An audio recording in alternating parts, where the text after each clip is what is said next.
We're done. That's it. All for SportsCenter. More sports coming up. The NCAA Lacrosse Championships on your way. Syracuse against Princeton. And don't forget, we have baseball for you. Memorial Day, ESPN, ESPN2. Enjoy the lacrosse. Bye. For the last 2 decades, Syracuse and Princeton have dominated the lacrosse world. The right to claim dynasty is now a dramatic war. A controlled game and overtime goals are the trademarks of the Tigers, while creative shooting and offensive flair have given the Orangemen an image all their own. Since '83, 6 championships for Syracuse and 5 for Princeton give them a combined 11 in 17 years.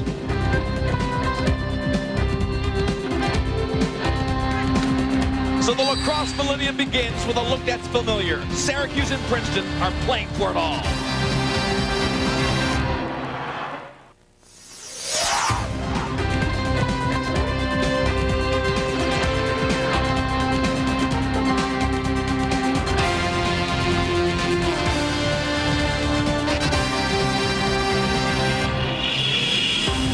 ESPN presents exclusive coverage of the NCAA Lacrosse Championships. Today from College Park, Maryland, it's the number 3 seed Princeton Tigers challenging the number 1 seed Syracuse Orangemen for the championship. These 2 teams got to the final in a very tough semifinal matchup. Syracuse had to beat a stubborn and very tough offensive Johns Hopkins team. And then Princeton beat the defending champion Virginia Cavaliers to get to the championship game. And you can see that these 2 teams have won 10 of the last 12 championship games. Hi, everyone. I'm Lee Belsmo, joined by Quint Kesnick, 4-time All-American. Quint, this is best against the best, and it's going to be a great show. 2 dynasties. Syracuse known for their run-and-gun style, and Princeton, they've revolutionized the way defense is played, a contrast in styles. Let's take a look at Princeton first. We'll start with the semifinal matchup, and they really had the upset of the day.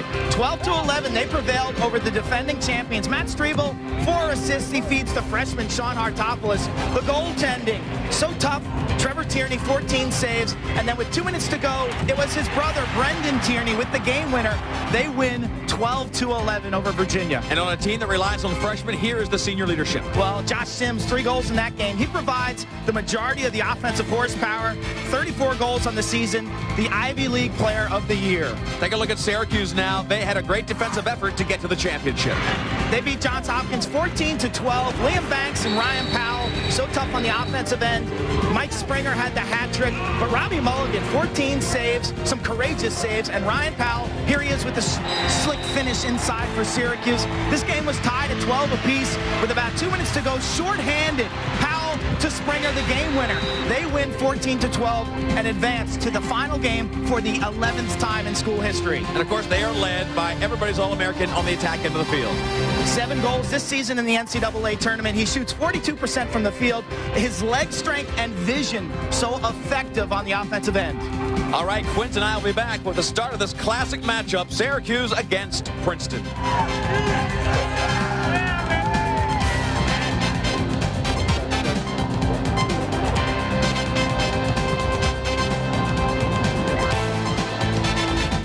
How would you really like to get to know Jeff Gordon, Dan Marino, Dennis Rodman, Brett Favre, Pete Sampras, Charles Barkley?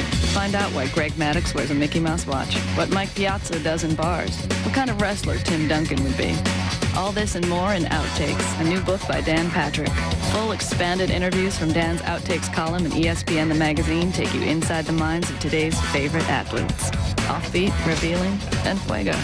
Outtakes in bookstores now or through ESPN.com. Take a lap with NASCAR anytime, anywhere at NASCAR.com. Log on for the latest news up to the second standings and driver profiles. Join chat sessions with NASCAR's biggest stars. Need official NASCAR merchandise? Check out the NASCAR online store. Each week, Garage Cam shows you how your favorite team is gearing up to take the track. During the race, timing and scoring instantaneously updates every driver's position, and you can even listen to drivers and crews talk strategy. I don't know what to do to this thing. We'll work on it. Let NASCAR Online and NASCAR.com put you in the driver's seat. Join host Bob Lee as he takes a hard look at the weekend sports and explores the major issues surrounding athletes on the groundbreaking show that takes you inside the game by going outside the lines. Outside the Lines, the Sunday morning edition at 10:30 on ESPN. Well, Welcome back to ESPN's production of the NCAA Lacrosse Championships from College Park. This is the best in Division I. Lee Felsmo, along with Quinn Kesnick. The overcast day will provide a great environment for these tremendous athletes. It's cool, 59 degrees, not much wind, overcast. The field is soft. It's rained here over the last week, but these guys will not be getting tired because of the heat. No question about that.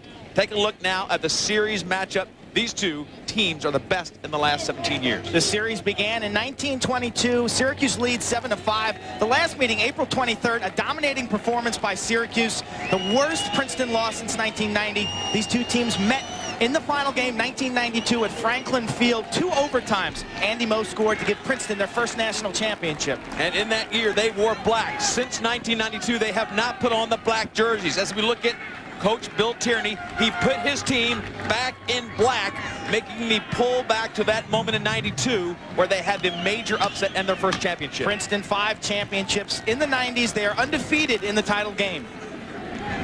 Getting set for the face-off of this championship game. And it'll be number 19, Matt Baylor for Princeton, and Chris Syracuse, number 46, who dominated in the semifinals. A quick move by Syracuse will give the ball to Princeton. Championship game tension so evident there. Chris Syracuse jumping the initial whistle. Keep your eye on Syracuse today. He leads the nation with 71%. His wing play has been terrific, though, with Sam Bassett and Seglia for Syracuse. Hartopoulos, number 20, bypasses Sims 4 as they move the ball around. Strebel behind will be the control player, number 30. This is Hartopoulos, number 20, who was the freshman who had 5 goals yesterday, or 2 days ago in the semifinals. Princeton will be patient on attack. They'll be very much concerned with picking the right shots. 2 freshmen, Quint, join Josh Sims, the All-American number 4. He gets ragged by Seglia. They're going to call a loose ball push and give it back to Josh Sims. John Desko, the head coach, Syracuse University, 2nd season as the head coach, but he has been involved with that program as a player in the late 70s and as an assistant coach in the 80s and 90s under head coach Roy Simmons Jr. So he has been part of this dynasty and the great legacy of Syracuse lacrosse. The game plan for Princeton will be to take a lot of minutes off the clock. They don't want to rush the patience of the Syracuse defense. They want to go ahead and take a lot of minutes. They are not a high-scoring team. Princeton will have to keep this game down around 10, 11, 12 to have a chance to win. You're hearing Mulligan bark out the signals. We have the nets mic'd for you at home to hear the field generals in the net. Strebel handling behind the goal, covered by John Glatzel. 18 for Syracuse. A great one-on-one battle. Overplay on the wing gave them a little bit of a step. Josh Sims trying to get some motion. He's double-teamed and a little bit of room. And Hartopoulos goes back to Strebel again. Hartopoulos, big left hand, but he can't get by St. George. Good stick check. Mulligan chases it on the shot. It'll be Syracuse ball. Take a look at Rob Mulligan, 4th in the nation in save percentage. To me, his clearing ability and his vocal leadership of the defense is where he stands above the majority of the goaltenders in Division I. Great leader of his defense. He's vocal and emotional. Trevor Tierney on the other end, maybe a little more quiet. Take a look at the keys to this game from Syracuse perspective. Chris Syracuse, their face-off ace, 71%. He has the muckers and the grinders on the wing. Bassett and Seglia, look at the ground balls for them. The stealth bomber, they need to get Mike Springer involved. 46 goals, 102 miles an hour on his shot. And avoid the double-decker. That is a sandwich team, which they called last year's 99 team, a team that did not win a national ring. This senior class has not won the championship either. Trevor Tierney with another great save. He had a real sensational, very strong effort in the semifinal. And that first offensive set for Syracuse, they got the ball into Coyone's hands. He made a nice move, but shot from the left-hander side with a right-handed shot. And Trevor Tierney was right there in great position. And immediately you can see the contrast in styles. Princeton, they bring it down first possession. They work it around for over 2 minutes. Syracuse, they get it. It took less than 15 seconds for them to go to the goal. A shot in front, and it was blocked by Mulligan. Torney came across and got the feed from Owen Daly. He put a blistering right-handed shot that Mulligan got a piece of.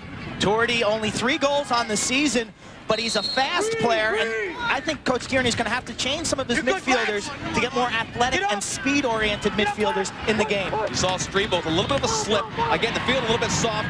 Glatzel really working him hard. Glatzel has the upper hand in that matchup. Stay up! St. George. On Hartopoulos, the lefty had not much of an angle. Mulligan again brushes that one. Give him credit for a save. Here comes Glatzel. Siglia trying to pick it up cleanly and get a little transition going.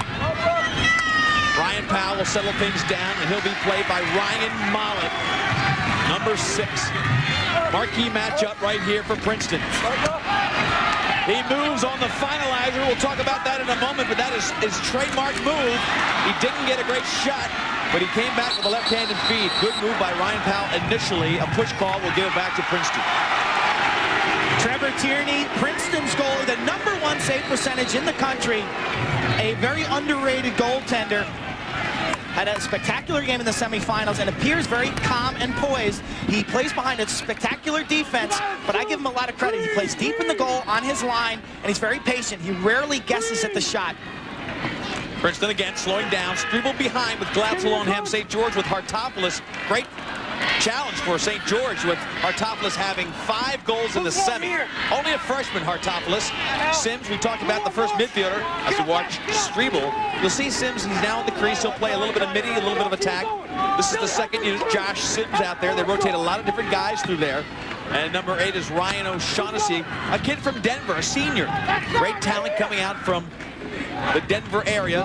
O'Shaughnessy is one of them. Syracuse has Stuart Smith and Timmy Burns playing defensive midfield right now. Look for those two to try to get their transition game going. Very speedy players who like to move up the field. Big hit by Burns. He wants it on the field. Wants the ball loose. Listen to Mulligan. Mulligan wants them to be under control, obviously. He wants mistake-free defense. Syracuse has been burned this year. 5 penalties, 102 penalties on the season. Josh White, big shot. Mulligan again, reading it beautifully. He's been sharp so far. Both goalies looking to be bringing their A game to the championship. And Quint, that is so important when you get to this day. Josh White, the left-handed freshman for Princeton, who had the big assist, the game-winning assist in the semifinals.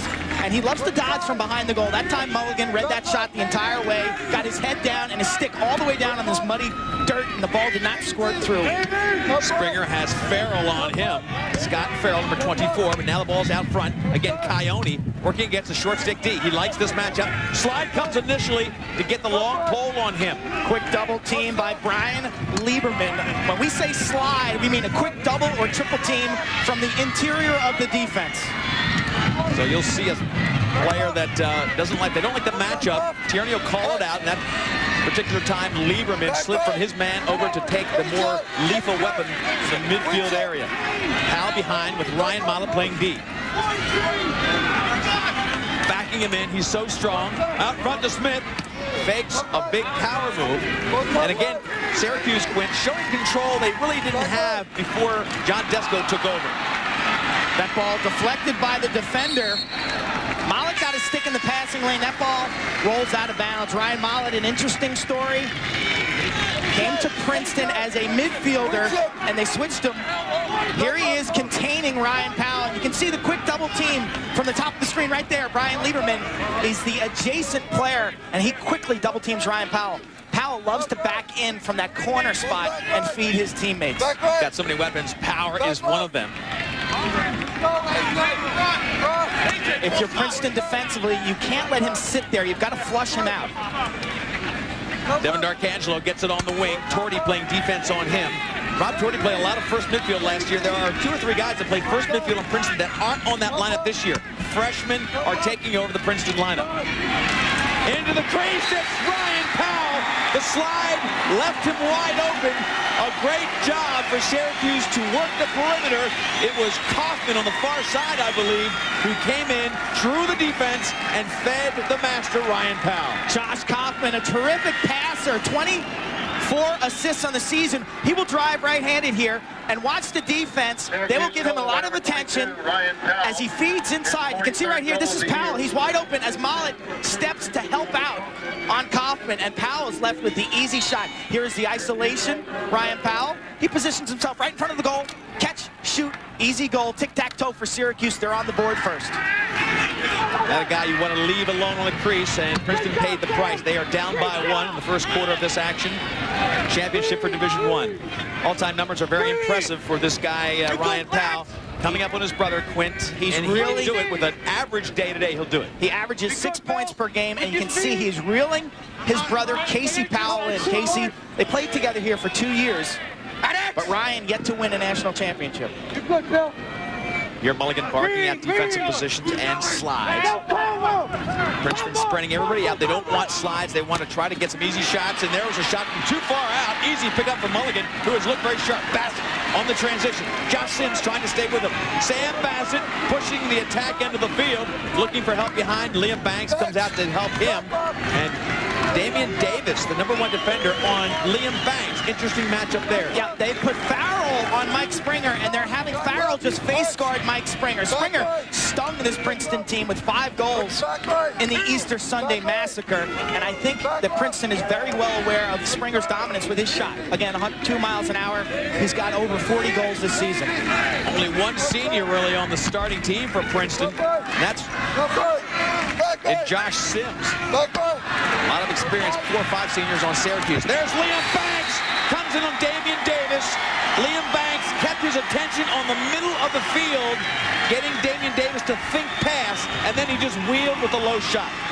Banks is Mr. Consistency for Syracuse, and he comes up with different ways to get involved in the scoring. Watch him here, just a strong right-handed drive. Davis is in good position, but Banks creates some separation between Davis and himself, allowing the stick to come free right there, and that gives him some range to get his hands free. He pushes, pushes, pushes. Davis is stronger, but he creates separation right there. Step away and fire the low shot from about 5 yards. It gives Syracuse a 2-0 lead in the first quarter as Seglia picks up the loose ball, and Abrams can't get it for transition. Sims with a good dragging defensive check keeps the ball loose. Princeton does not want to get behind early, as you could expect against Syracuse. They have struggled to score in the last 2 meetings. Princeton has struggled to score against Syracuse. Here are the keys for Princeton. Can they continue their Memorial Day magic? 5-0 in the title game, including 3 overtime games. Freshman orientation, but it's been more like commencement for those freshmen. Of the 22 NCAA goals, 11 have been by freshmen. And then the last key, the tempo. They need a slow-down 6-on-6 half-field type game. Kaufman back on the field with Coyote. He's had a couple shots in this game. He's getting a short stick matchup. He likes that a lot. And you'll see him work hard to get a shot. This one going wide of the mark. Ryan Powell couldn't get it the first time he attempted. This time it hits the line, and it'll go back to Princeton. The primary ball handlers, it appears, for Syracuse today are going to be Ryan Powell from behind and Coyote and Kaufman from up top. Coyote had Kyle Barger working on him. Barger now has the ball, brings it down to his offensive set. Josh White comes on the far side, along with running mate Dan Clark. Hartopoulos behind a Strebel. Pick right, Glenn! Here Mulligan barking out the position for the pick, letting him know, warning him. Strebel loves to dish it, 55 career assists, but John Glatzel will be in his gloves behind the cage, making it very difficult for him to get free and to see the open Princeton Tigers in front of the goal. Strebel lost a great combination mate when P.J. Prager went down with an injury this year. He was the best finisher on Princeton's team. He has an ACL injury, his knee not quite right to get back into this game, but that was the finisher in the great combination with Strebel. He's missing him tremendously, and the numbers have gone down. Precision offense by Princeton.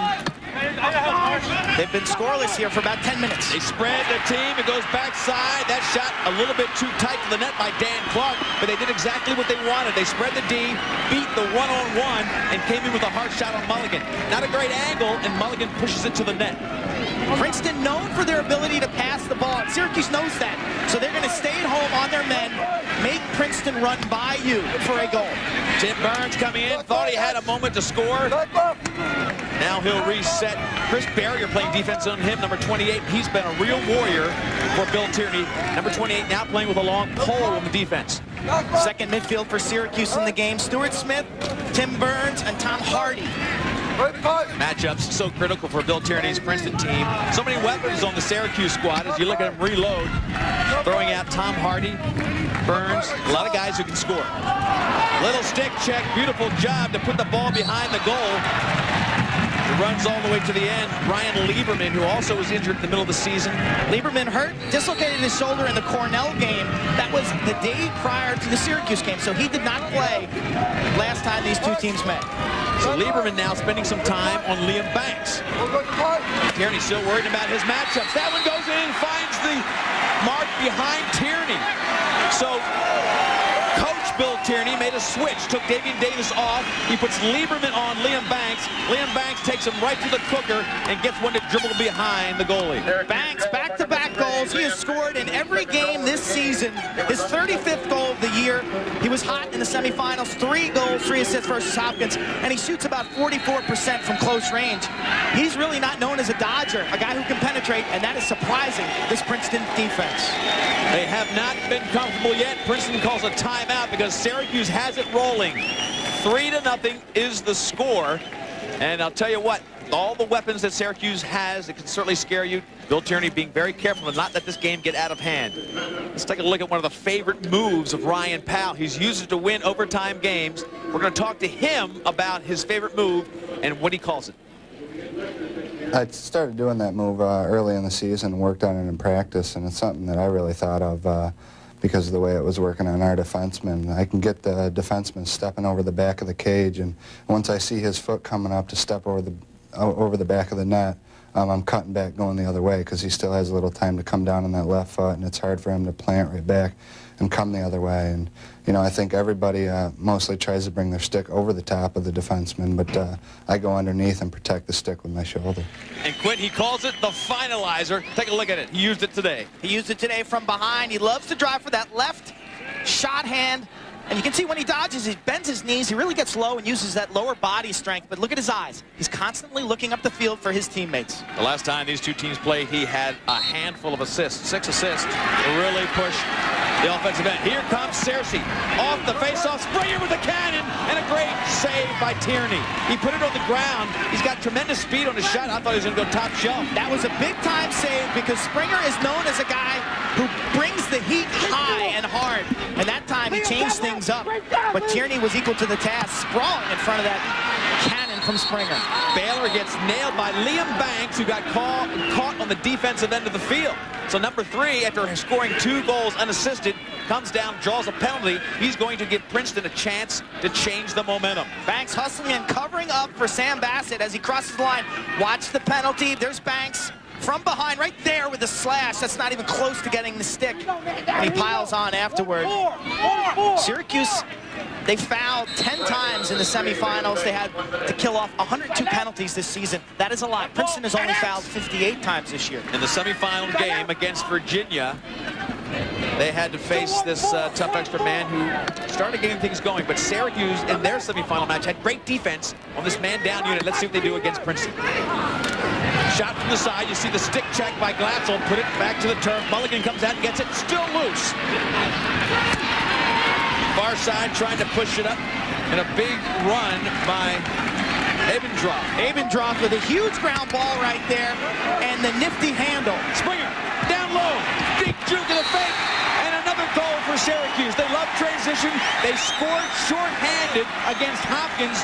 A critical goal in the semis. Today, they really hurt Princeton's effort by getting their 4th goal when they are a man short. You talk about a crazy handle. Well, Abendroth made a spectacular play on the near side, kicked it to the middle of the field to Billy St. George, and look at them in transition. This is Springer. They've got a 4-on-3 down low to Kaufman, the shorthanded dip and dunk, and they score in transition. 4-0, shorthanded.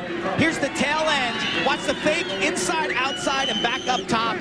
Kaufman, his first goal of the game. Give Abendroth, St. George, and Springer some credit for some unselfish passing. That has been the key to this offense. John Desko has really instilled a balance of pushing the tempo, taking transition, but really utilizing the passing skills. 4 or 5 passes, they can beat any defense with that. Sims comes up with the face-off. Tighten up, Billy, tighten up! Tighten up. The call from Mulligan. Hartopoulos, number 20, we haven't heard from him yet. He had 5 goals in the semi. Strebel behind, looking for somebody to become a finisher for his feeds. Torty, back to Hartopoulos. Teams at even strength now. Syracuse runs back out. Burns now on the field. Princeton has yet to take a quality shot from directly in front of the goal from about 10 yards and in. Most of their shots have come from the wings. And they've empowered Mulligan. Mulligan has gotten more cocky, a little stronger, and there he is intercepting and pass across the crease. A direct contrast from the 99 finals. If you were with us last year, you remember the first half against Virginia when Mulligan only made 1 save. He said he's learned from that experience. He knows that this is a 60-minute game. But I tell you, if you're Princeton, you've just given Robbie Mulligan a lot of confidence. He is full of confidence with 0 up on the Princeton scoreboard right now. Tim Byrne brings the ball in. Offensive threat running on this midfield with Coyote out there. Syracuse right now is beating Princeton at their own game, the half-court game, and they also are beating them in transition with that last shorthanded goal. Kaufman, 32, has it up top and gets it to the wing to Byrne. Coyote on the far side. Looking for the slide, he gets it. Back to Liam Banks, who now has Ryan Mollett on him, and he intercepted beautifully. So they switched again to put Ryan Mollett on Banks. Bill Tierney still trying to find the right matchups. Maybe it will be Mollett, the most experienced player he has on the defensive end. Glatzel can't pick it up. Big time hit as Princeton tries to get on the sideline. Burns can't pick it up as Baylor takes him out. They're going to call a penalty on that. Bill Tierney trying to get some composure right there. Big hit by Baylor, but the back was to him. It was on the sideline, and it has to be a from-behind hit. Take a look at Baylor as Timmy Burns goes to scoop this ball. He maintains possession, and he is pushed from behind. Actually, a clear very close. push from behind. Now, this is as the ball goes out of bounds. Here it is again, different angle. And then after this happens, there were some words on the sidelines, and I think Princeton got a bench violation for heckling the officials. You see Baylor in the box. He'll be joined by a second teammate, so it should be a 6-on-4 opportunity for Syracuse. Bench foul, releasable, Quint? Does the bench foul stay in? I'm not sure. This year, of course, this game almost getting away from Bill Tierney right now, 4-0, and he's worried about this score you see on the top of your screen. 16-4, the worst Princeton loss since 1990. 16-4. Michael Springer had a huge game, 5 goals. Ryan Powell 6 assists. Syracuse 10-2 at half. They led. You have to remember though, that was the day after Princeton clinched the Ivy League title with a big victory over Cornell. So their focus that week was on Cornell, not Syracuse. 27% is their efficiency on extra man. You've got about 38 seconds left in the quarter. You probably want to get your shot off here, and you still might get possession to start the second quarter. Springer, cannon for the top pipe. He gets us possession. It's a great shot because if he misses the pipe, they're back there to back it up as you look at Springer. The stealth bomber is a zone buster. Again, Springer right into the stick of Tierney. Tierney was locked and loaded, waiting for it. They tried to get another follow-up shot and still maintain possession. Liam Banks. 2 players released, so they're all back in at even strength. The final 7 seconds clicking down. I don't think Syracuse knows they're still a man up. They're going to waste a chance to get a shot. I'll tell you what, Syracuse threatening to blow this one away with great offense. They lead 4-0 on the strength of Liam Banks and his 2 unassisted goals. We'll come back with the second quarter action from College Park in just a moment.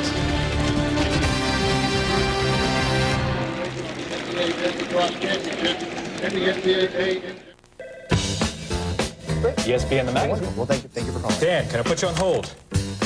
Dan Patrick wants a free Polar Fleece pullover. He writes a column for the magazine. But he's not a new subscriber.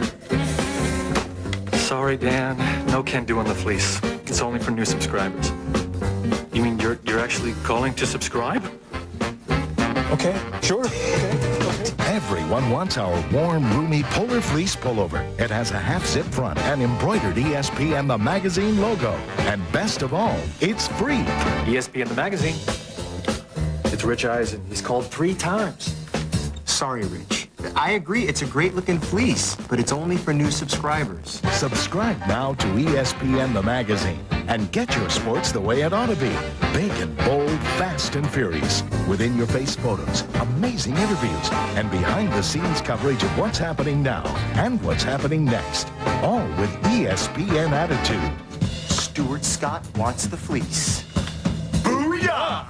Call now for ESPN the magazine. Get 26 issues, a year's worth for just $1 an issue. That's 66% off the newsstand price. And your fleece pullover is free. It's Chris Berman. He could go all the way! Call now for ESPN the magazine and your free fleece pullover. 1-800-491-2233. College costs money. That's why I'm getting a basketball scholarship. It's gonna be hard work, but I'll get there. People say I'm too short. Too short like a fox. Oh, I have game. You may never get an athletic scholarship, but call now to find out how last year 7 out of 10 full-time students received other kinds of aid, more than $60 billion in all. I carry these guys a little bit. You can't stop me. You can only hope to contain me.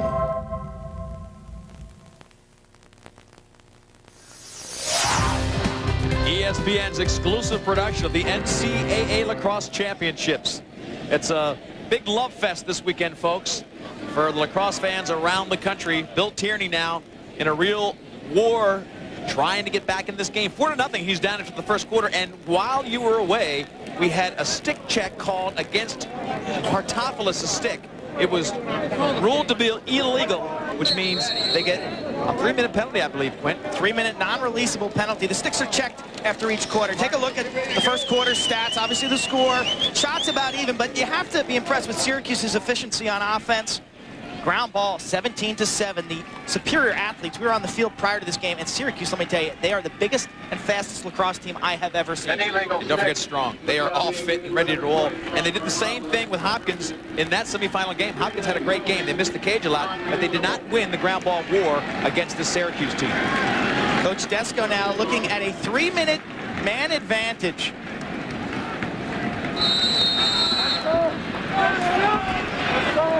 So Princeton now shutting off Ryan Powell behind the goal. So they'll put Kyle Balger on him, and they'll go 5-on-4 in front of the cage. Syracuse elects to go ahead and just take that man out of the mix. They spread the 4 players a little bit, and they feel like they've got enough good shots out here. Kaufman, Coyote up top. This is Springer with the big right hand.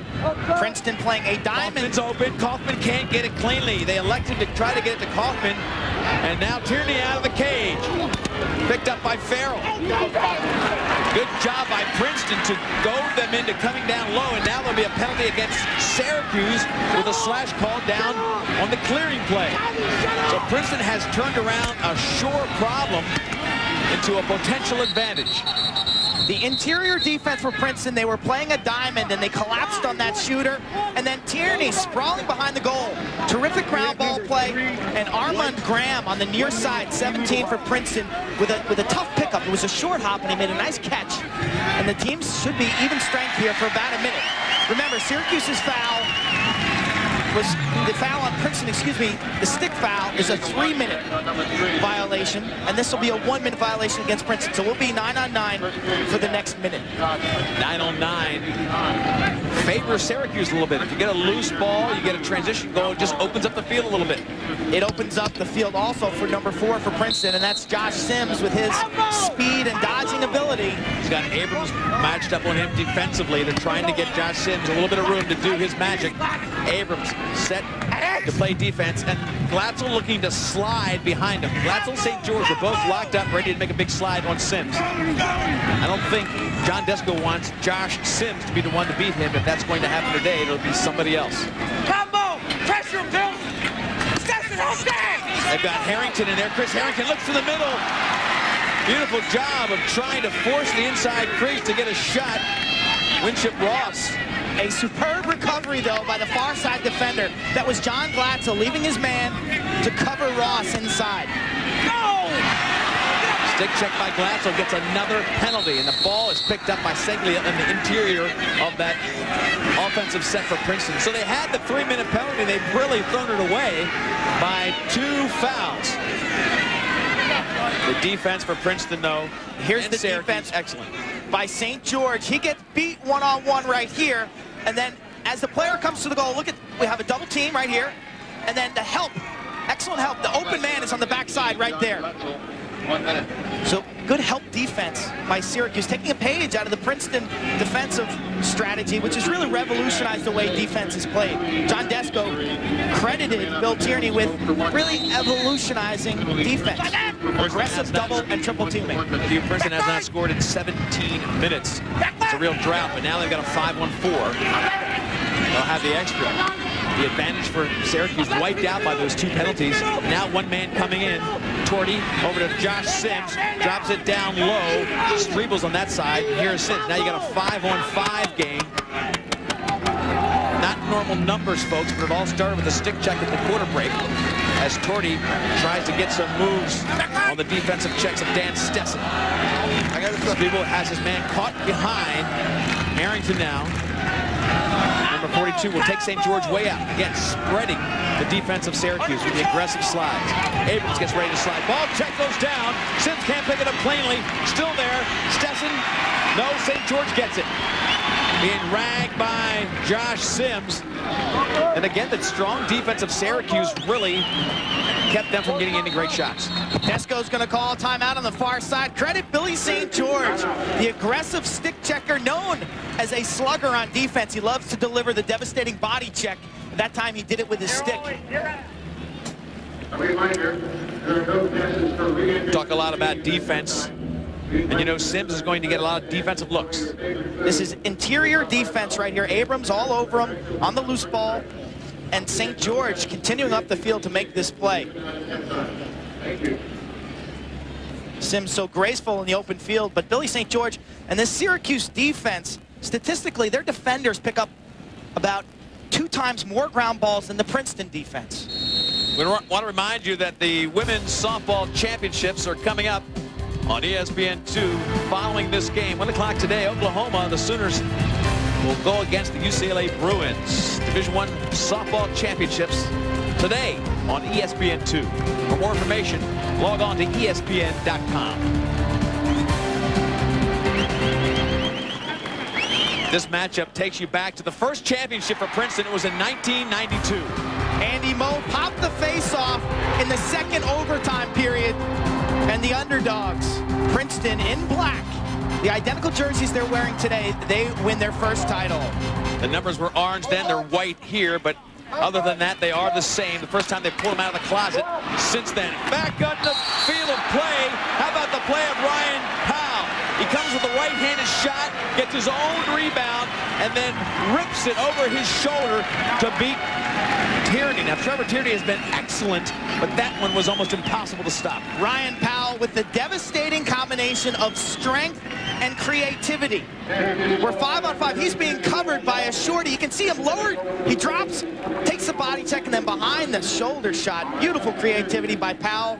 He leaned in, knocked the defense down, and then stayed with it. Look at the tenacity. This ball is loose. He gets his eye on it and finishes over the shoulder. Nothing Tierney can do about that. Princeton needs to play tougher inside.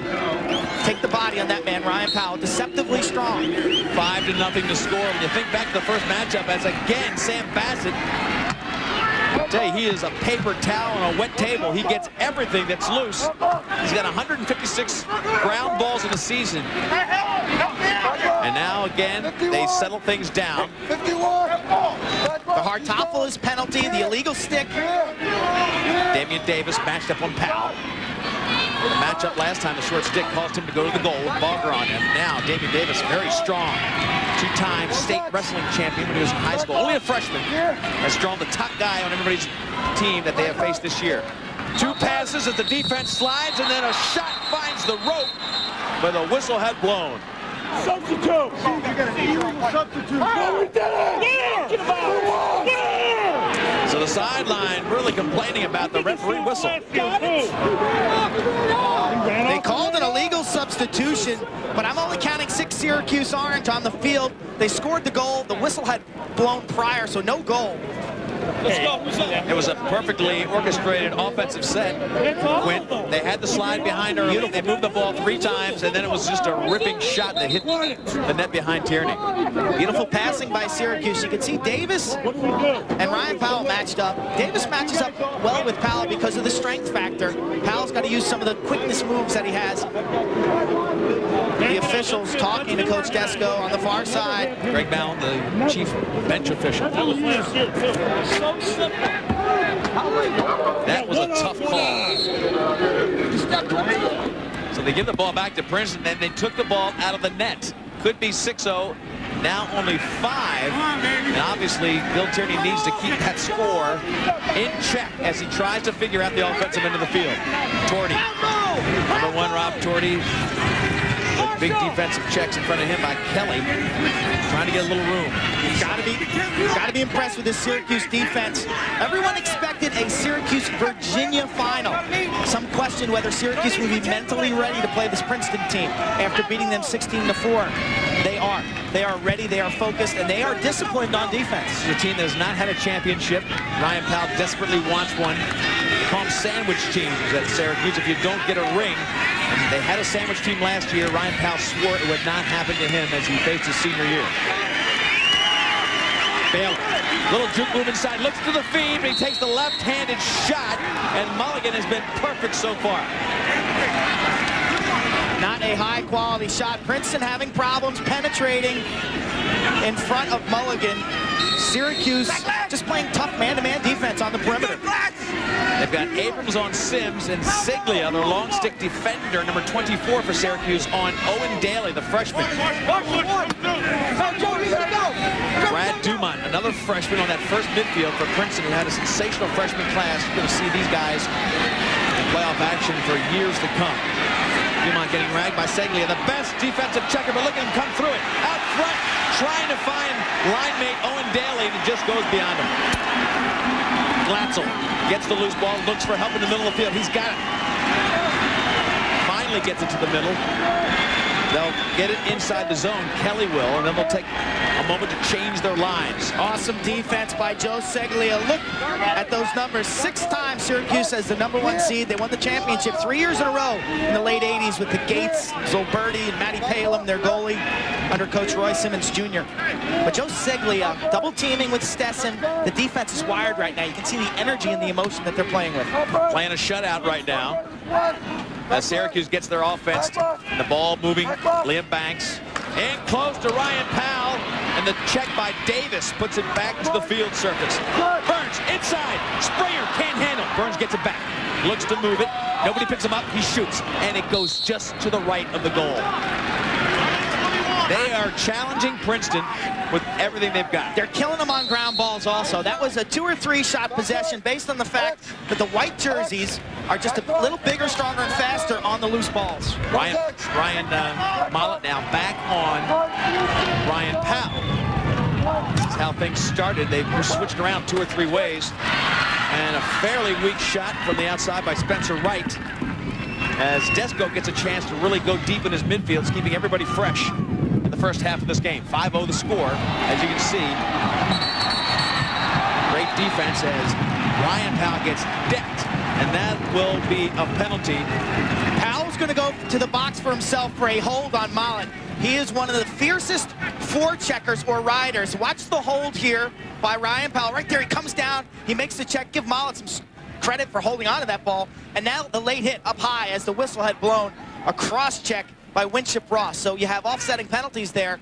But because the Princeton foul is a dead ball foul, Syracuse will have possession. Ryan Powell getting a lot of attention. Powell will jog off to the box right here. A lot of hits. Exactly. He'll jog off to the box.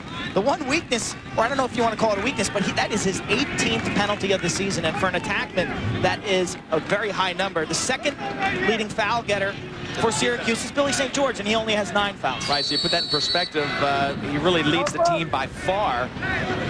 Of course, when he's not on the field, you're a man short too. It hurts your team 2 ways.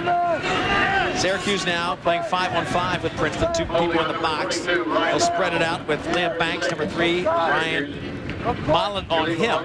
Kaufman goes behind. Now, this is a look at the sophomore attack that you're going to see next year. Springer, Liam Banks, Kaufman. This is your starting attack probably next year for Syracuse. By far the best sophomore class in the country. I'd have to say Princeton has the bumper crop of freshmen. But this sophomore class will be heard from down the road. Syracuse back on now.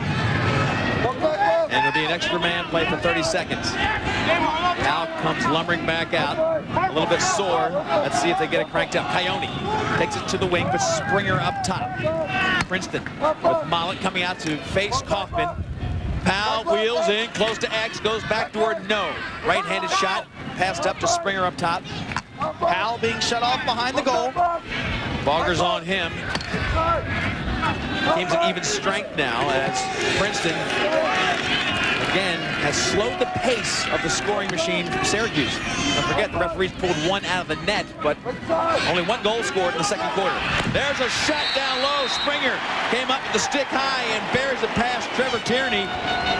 One-on-one, the spread attack, keeping the slides of Princeton to minimal effect, and Springer gets goal number 6 for Syracuse. Mike Springer unassisted. We talked about his ability to score from the outside, but here he just isolates against Torty. And keep your eye on the Princeton defense. They just watch Torty get burnt right here. And look, there's 1, 2, 3, 4, 5 defenders, and none of them help out. They just stand there and watch Springer walk in on Tierney and put that ball in the back of the net.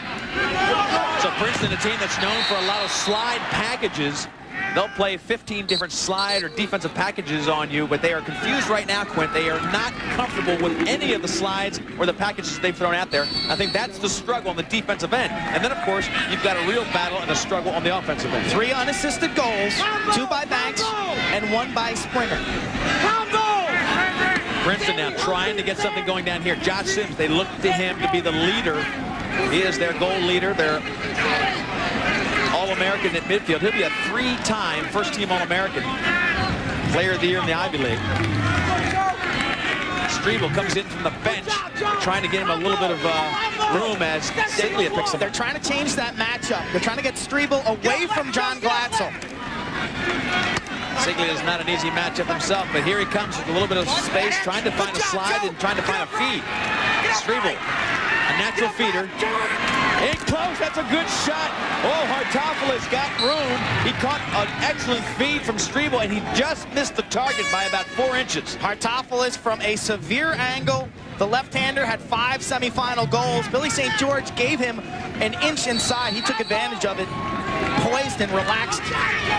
Sean Hartopoulos playing like a senior in the playoffs. He's got 2 brothers playing at Duke.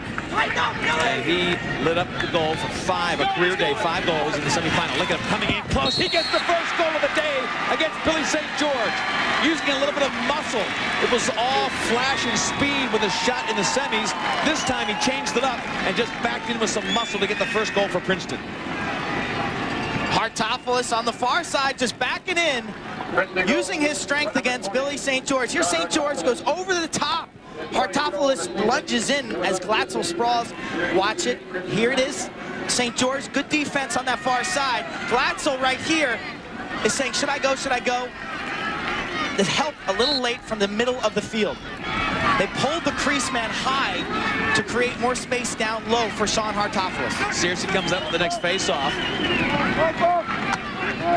Bassett with the ball. Bassett goes inside on Mollett. He's really running barrier hard. Smith pulls it down. Springer now sets up the attack for the Syracuse Orangemen. The first goal allowed by Syracuse just moments ago. 6-1 the score now. And they'll be very comfortable, Quint, with that spread offense now. Obviously, the lead gives them a little bit of empowerment with a slow, patient offense. Spread the defense. There's the double team. Barrier all over them. And it causes them to throw it past Liam Banks. Great job by Princeton, getting a little more comfortable now with what they're facing. And the slide was effective to make a bad pass. The offense was scoreless for 24 minutes, the first 24 minutes of this game. But the defense, they are playing a little more empowered. I think they understand their matchups and the slide package. Unfortunately, they're staring at a 5-goal deficit. A lot of time left, though, and Bill Tierney knows that. He has produced miracles on the field in these championship series. Only one team since '92 has beaten Princeton. It's the Syracuse Orangemen in championship play. Working some new players onto the field. That's why they're patient right now. Jimmy, help me! Listen to Mulligan call out the slides. Abrams on Sims. Abrams holds them, and they'll get another extra man play. So Sims did a great job of challenging Abrams, going right to the cooker, and he drew the foul. And that is what Princeton needs. They need to dodge stronger to the goal in a one-on-one situation. It's going to be a hold right there by Abrams. Nice defense. You can see the help. 4 Orangemen converge on Sims. But good things happen when you're confident with the ball and you decide to go for the net. Hartopoulos with that unassisted goal, and now Sims draws the foul. Abrams really was going for his right hand, locking off his right-hand charge, and Sims took the left-handed drive, and that was what got him inside of Abrams. Now you've got a 1-4-1 lineup with Sims up top, a chance for them to get their second goal and to climb right back into this game. A mental boost that is well needed. They'll put him right back. They'll swing out of this into a circle and then probably a 3-3 set. Hartopoulos a danger on the far side. Jake Kenny with a shot that goes wide right. There's been a Kenny brother in each of the last 3 championships. His brother was on Virginia last year, and of course Jake on the 2 before that for Princeton. Striebel behind the goal. Now they're back in even strength. Syracuse again taking this team away from effective shots. They had one nice shot by Kenny, but it was wide right. Now they're back to that 6-on-6. There's some awkward matchups defensively here for Syracuse. And this one again goes wide right. So Kenny twice missed the goal, and had some nice looks, though, at trying to get a goal. Hartopoulos was matched up with Timmy Burns. He got the shot he wanted, but missed the goal. Hartopoulos was almost perfect in the semifinals, as all his shots were finding the corners.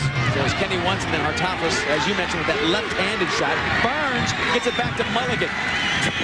Rifles it up with a fast break. Here they go, Stetson. Looks to the middle. He'll touch inside the box. And now he's pushing in for a shot. Stetson's hard shot, but an easy slide by Farrell takes away. Ryan Powell, far side. There's another goal for Syracuse. Liam Banks just parked on the far side, but credit the great hustle of Syracuse and the vision of Ryan Powell. Dan Stetson legging the ball up, a speedy player. He has not scored a goal this year, but look how aggressive he is going to the goal. You'll see Stetson dodges to the goal, the double team comes, the ball's loose, and Powell, 22, so quick to cover that ball. Tierney made a strategical mistake to come out and challenge Powell for that ball, and Powell makes him burn. Watch it right here. Powell comes out, scoops it up. Tierney caught out of the goal, and Banks has his hat trick. Nobody in the net once Banks cranked it up and got it past the defense. Nobody looks to the backside better than Ryan Powell. I have to agree with that. That's what makes him so tough. He's the most dangerous player in Division I lacrosse with the ball in his stick, because he can back in on you, he can beat you with a great face dodge or a split dodge, or he'll just let it go from behind his shoulder, between his legs. We've seen him score. He is a tremendous athlete, but a student of the game, and he will do whatever it takes to win. And we've seen him make 2 big plays off of ground balls today. He was stuffed earlier, got his own rebound, the ground ball in front, put it behind his back for the goal, and then that play. 2 points away from the all-time leading scorer at Syracuse, beating his brother. Inside, great play by Owen Daly. Loose ball, a little bit of an unsettled situation. Daly breaks open and gets on top of Mulligan. And now Princeton has their second goal. Only 7-2 rather. That gets them back to it. You could hear Robbie Mulligan saying check, because this ball was up in the air for a good period of time right there. The check by Siglia just misses, and Daly, the freshman, capitalizes. So a sloppy goal for Syracuse, their defense. Credit Daly for some hustle inside. The original pass was being made by Sims. The good defense was there, and that ball was just up in the air for a long period of time. Syracuse didn't react to it, but they didn't know where it was. Owen Daly, part of 3 guys, one of 3 guys who are on this team. We talked about the freshman class from McDonough School in Baltimore, a team that was dominant in their senior year. They are part of the freshman class that will lead this Princeton team into its next 4 years of greatness. Ball goes to Princeton with a push call. Tierney now brings it up. 5 goals separate these 2 teams. Crucial stage right here. Those numbers indicate Princeton 11 shots on goal, Syracuse 17. But the next 2.5 minutes, if Princeton can get a goal or 2. And Torney's going to try. He's got one. Torney makes makes it a 7-3 game, and they're on a roll. Their first two-game sequence, or 2 goals in a row sequence of the game. Unassisted, Torney, his 4th goal of the season. He just runs by the defense. Look at how spread out the Syracuse defense is, and he runs right to the middle of the field. Nothing Mulligan could do about that. That's the type of goals that they're going to need. They need to be more athletic at the midfield. They've scored 3 out of 4 goals, unassisted. Beat your man and go to the goal strong, because Syracuse is slow to double team right now. And Quinn, they also had 3 goals on 5 shots here in the second quarter. That is dramatic. They're getting the easier shots by just hustling and breaking down the defense. Here comes St. George off the faceoff. 5-on-4, looks to Seglia. Seglia won't mind shooting from there. Bad shot, but it's backed up beautifully. Powell behind. Face dodges Damian Davis. He gets doubled. Now he's got Seglia. There's a bounce shot, but read beautifully by Trevor Tierney. Another follow-up puts pressure on Tierney, but it goes out of bounds. Springer with the shovel shot. Pushing call on Princeton. The ball was loose. Syracuse maintains possession. Tierney with that sensational stop against Seglia. And then Syracuse, the garbage men in front. Seglia stuffed by Tierney. Action in front. Watch Springer right here with the socks up with the shovel shot. He misses the goal, and he's dumped to the turf. Ryan Powell and Damian Davis, the freshman, the greatest senior in the game, against the rising star freshman, trying to get into Kaufman far side, and it might have been Ryan Mollen who got a little stick check on that. Princeton defense, Quinn, getting much more comfortable with their ability to take away the good shots. Coyote. They fake the double, barrier back to the middle. Timmy Burns. Princeton really packing it in defensively. They're picking the Syracuse midfielders up at about the 12-yard mark. Big difference between a 5-goal lead and a 4-goal lead as Kaufman tries to roll in. He tries to get an open shot, does one fake, and Tierney just picks it out of the air. He has done such a great job this whole weekend of waiting till the ball leaves the stick and then making the save. He's not guessing. He's ignoring the fakes is the key for Trevor Tierney. Kaufman, with the strength, just backed himself into a good spot. And Tierney, looks like Princeton wants a timeout on the far side, but Tierney has 8 saves, 2 in a row here that were big, keeping his team in the game. 7-3, and again, as you look at Bill Tierney, that 4-goal lead is something he can handle. The defense getting tough for Princeton. We'll come back in just a moment.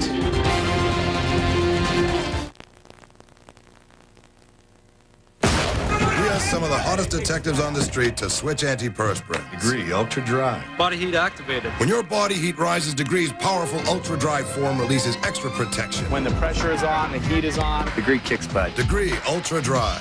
This impressive panorama was shot with the miraculous little ELF. The ELF 2, the 2-time zoom camera that's the world's smallest. Have you seen all the ELFs? Only from Canon. At Morgan Stanley Dean Witter, our global expertise has always been one of our greatest assets and greatest sources of pride. Of course, whatever we achieve throughout the world, we can never forget who we're achieving it for. At Morgan Stanley Dean Witter, we measure success one investor at a time. The Lacrosse Championships, exclusive presentation of ESPN from College Park, Maryland. The best of the best in Division I. And I'll tell you, the fans love being here. This is a love fest, as I mentioned. There we go. ESPN loving the coverage. Thank you very much, guys. And there we go. The fans from Syracuse follow this team and bus around the country, Quint, to follow the great legacy of Syracuse. Princeton building their own in the last 12 years. And how Bill Tierney has done such a great job with this young team with their best scorer hurt. Still in the game, 7-3. Chance to make it now a 3-goal game. Hartopoulos up front. He's got the left-handed shot, but easily read by Mulligan. Confident outlet pass. Mulligan to Abrams. Quick release by Hartopoulos on that shot. But a shot at the goalie's feet is generally not a well-placed shot. They had a chance to really hurt the psyche of Syracuse on that. It was not really a shot that had a great chance to go in. With under 30 seconds to go, Syracuse will call a timeout. They'd love to pad it back to 5 if they could. So we'll take one short break here and come back for the final moments of this first half. It's a cat and mouse game, but Syracuse handling it front.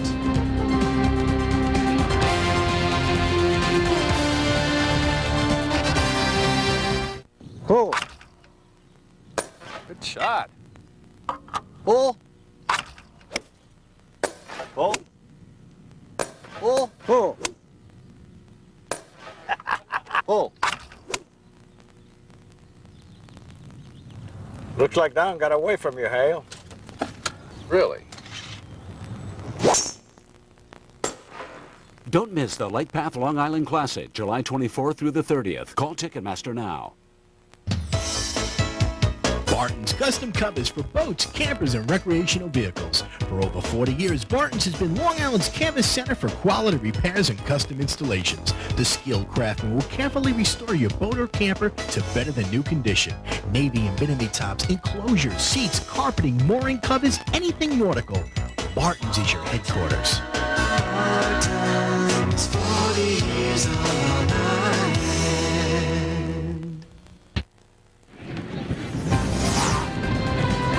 ESPN's exclusive coverage of the NCAA Lacrosse Championships from College Park, Maryland. Syracuse handily in front 7-3, but this game is still up for grabs as Princeton is crawled back to really take over a little bit of offensive energy. 3 goals here in the second quarter. Bill Tierney has talked all year about this young team. He has to rely on freshmen, so let's get his thoughts on his young team. A lot. You know, last game against Maryland, we scored 5 freshman goals and a 6th from a sophomore. So we're getting a lot out of our young kids. They've almost had to do that with BJ out. And so it's just you know, we've thrown them into the fire and they've reacted very well. And one of them is Damian Davis, the #1 defensive matchup all year long. Just a freshman, but what an athlete, Quinn. His success at Princeton has been a no-brainer. He has been a star from day one for them defensively, and he one day will probably be the best defender in the country 3 or 4 years down the road. 12 seconds left in this half. Syracuse trying to get the shot. They had a play called with a timeout. Quit, they may not even get it off. They won't. They lose the chance. Credit the Princeton defense. They got a little bit of a comfort level as the second quarter came and unfolded. They had no goals in the first quarter, 3 all unassisted, which is not their style in the second quarter, and they are back in this game. We'll come back with our halftime from College Park in just a moment. Watch this. I learned how to do this from my kids. Great shot! Oh, look out, look out, look out. Who is that? Height? Wow. Oh. I knew you'd miss it. Hey, what is going on out there? You got weird neighbors. Don't you just love rookies?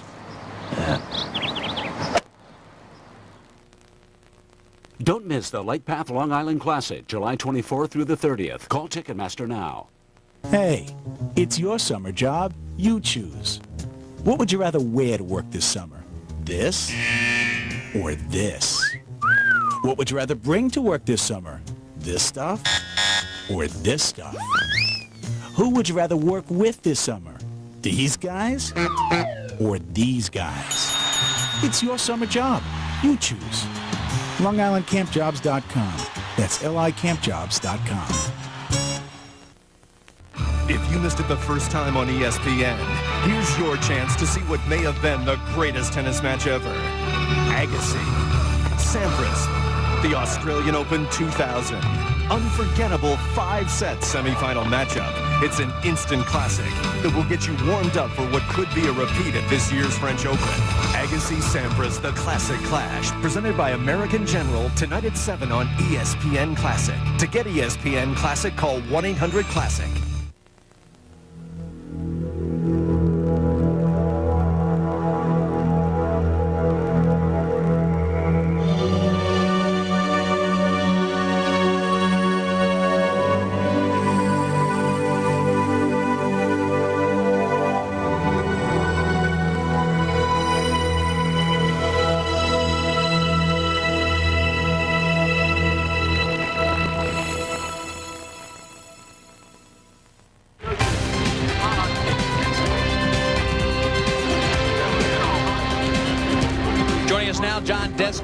coach of Syracuse. John, you had it going great, but Princeton, as they always do, crawls back in it.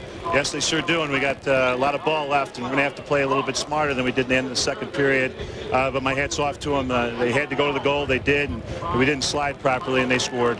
All right, John, we look forward to your second half. Thank you very much, and good luck in the second half. Thank you. So John Desko giving us his thoughts as we look at the crowd here at College Park, Maryland, the best site for watching championship lacrosse. They hold all the crowd records here at Byrd Stadium. Leif Elsmo along with Quint Kesnick bringing you all the action. And Quint, this one looked like it could have been a blowaway, but then here comes Princeton, as they always do, figuring out what they have to do with their limited roster. They've got some young guys. They're hurt a little bit, but they're back in it. You had to be impressed with the way Syracuse came out of the gate, scoring 4 goals immediately in the first quarter. But then Princeton, they seemed to feel a little more comfortable late stages of the second quarter. Well, Quentin, let's take a break now to talk about some other fantastic athletes. They announced the All-American team. We want to take you to that right now. Let's start the attack, led by Ryan Powell. The senior from Syracuse, 282 career points, 42 goals this season on 49 assists. Connor Gill, the sophomore from Virginia, the slick passer. He's a natural, intelligent, savvy lacrosse player. And Dan Denahan, the senior from Johns Hopkins, over 200 career points. Josh Sims leads the midfield. 3-time first-team selection, graceful, efficient, 34 goals in his senior season. J.J. Albert, the senior from Virginia. Last year's midfielder of the year, the heart and soul of the Virginia offense. A.J. Hogan, a 3-time first-team selection, quick release, the penetrator, tough player, 27 goals in his senior season. And Mike Batista, the senior from Loyola. The senior class won over 40 games. Batista talented with the ball and without it with the outside shot. Now to the defense. Ryan Curtis first. The foundation of the Virginia defense for the past 3 years, a fierce competitor, uncanny ability to knock down balls. Marshall Abrams, the defenseman, the senior from Syracuse, a slick finesse-type defender, throws checks. And Stephen Card, the tremendous, strong, tenacious one-on-one defender from Duke University. The long-stick midfielder, Brian Spalina of Hofstra, a flashy checker with an aggressive attacking style. And in the goal, the drama of Jarbo. Mickey Jarbo, cat-like quickness, the acrobatic save, and ice in his veins. The senior, a 2-time selection. So our congratulations to the All-Americans. Those are the first-team players, and here they are again, 12 players who excel at their positions. Congratulations from everybody here at ESPN. You know, they call this championship weekend, Quint, and it's not for any bad reasons. They have the semifinals on Saturday and then 2 championships before we bring you this championship for Division I. They are in Division II and Division III, and they have some excellent, excellent athletes. In the Division II National Finals, it was the Limestone Saints against CW Post. Limestone from Gaffney, South Carolina. They took a 3-0 lead in this game behind Nick Carlson's 3 goals and 1 assist. He would be the game MVP. It came down to the defense and stopping Benny Catone of CW Post. They did. They win 10-9. Congratulations to Limestone and their head coach, Mike Serino. In the Division III game, Middlebury and Salisbury State, a rematch of the '99 championship. Middlebury overcame a first quarter deficit. They went on a 6-1 run in the second quarter behind MVP David Seeley's 5 goals. They win 16-12, their first Division III national championship. Congratulations, Coach Aaron Quinn and Middlebury. And as we go to break, we also must congratulate the women's team here at Maryland. In Division I, they have won their 6th straight national championship. We'll be back to College Park in just a moment. Boy, you're sweating like crazy. You got TV cameras all over you. We asked the hottest pros under the sun to switch antiperspirants. Visible solid? What's that? Degree Invisible Solid is body heat activated with a clear difference. Right there. See, there's no white stuff. Degree works hard but never shows. You gotta be cool. Well done, Demetrius. You have passed the test of fire and the test of great strength. Now, the final test. You must eat a Wendy's Classic Triple with cheese, biggie fries, and a drink. Only the most heroic can finish such a large meal. Nikos, I cannot. It is too big. By Zeus, what mortal can make such a feast? A great man. His name is Dave Thomas. Man? No. He must be a god. Wendy's Classic Triple, as close to bliss as a mortal can get.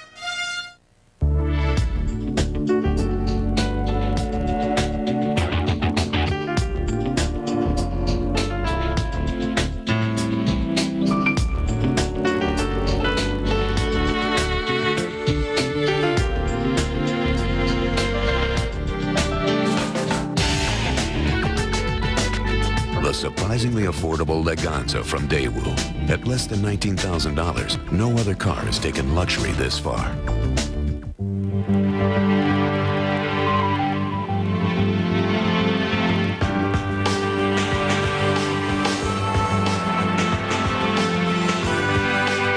In any business, there can be only one priority. At Morgan Stanley Dean Witter, we have never forgotten ours. Not surprisingly, we measure success a little differently. We asked some of the hottest detectives on the street to switch antiperspirant. Degree Ultra Dry. Body heat activated. When your body heat rises, Degree's powerful Ultra Dry form releases extra protection. When the pressure is on, the heat is on. Degree kicks butt. Degree Ultra Dry. We're back at championship weekend. Syracuse leads 7-3. It's halftime in the championship game. You see all the fans, the mothers and parents of the fine Princeton team that upset the defending champion Virginia Cavaliers to get here. Quint, this is an exciting atmosphere of lacrosse. We know what it's all about, tailgating and in the crowd, but a lot of folks don't know the energy that goes on the field. Well, the intensity and vocal warfare that goes on the field, almost as interesting as the tailgating outside. But as a goalie, I know that you're the leader of the defense, and we've done a great job with our microphones taking you behind the scenes to listen in to some of the defense. All right, let's take a little look at inside the game of lacrosse. Ball's back right, who's going? X. Got him, Blacks. Good boy, get up right. Go, go, go.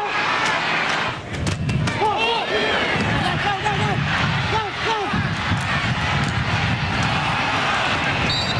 Get off. Jack. Oh, great check, Morris. Help him too. We gotta help. Get Morris, go. Let's go. That's right.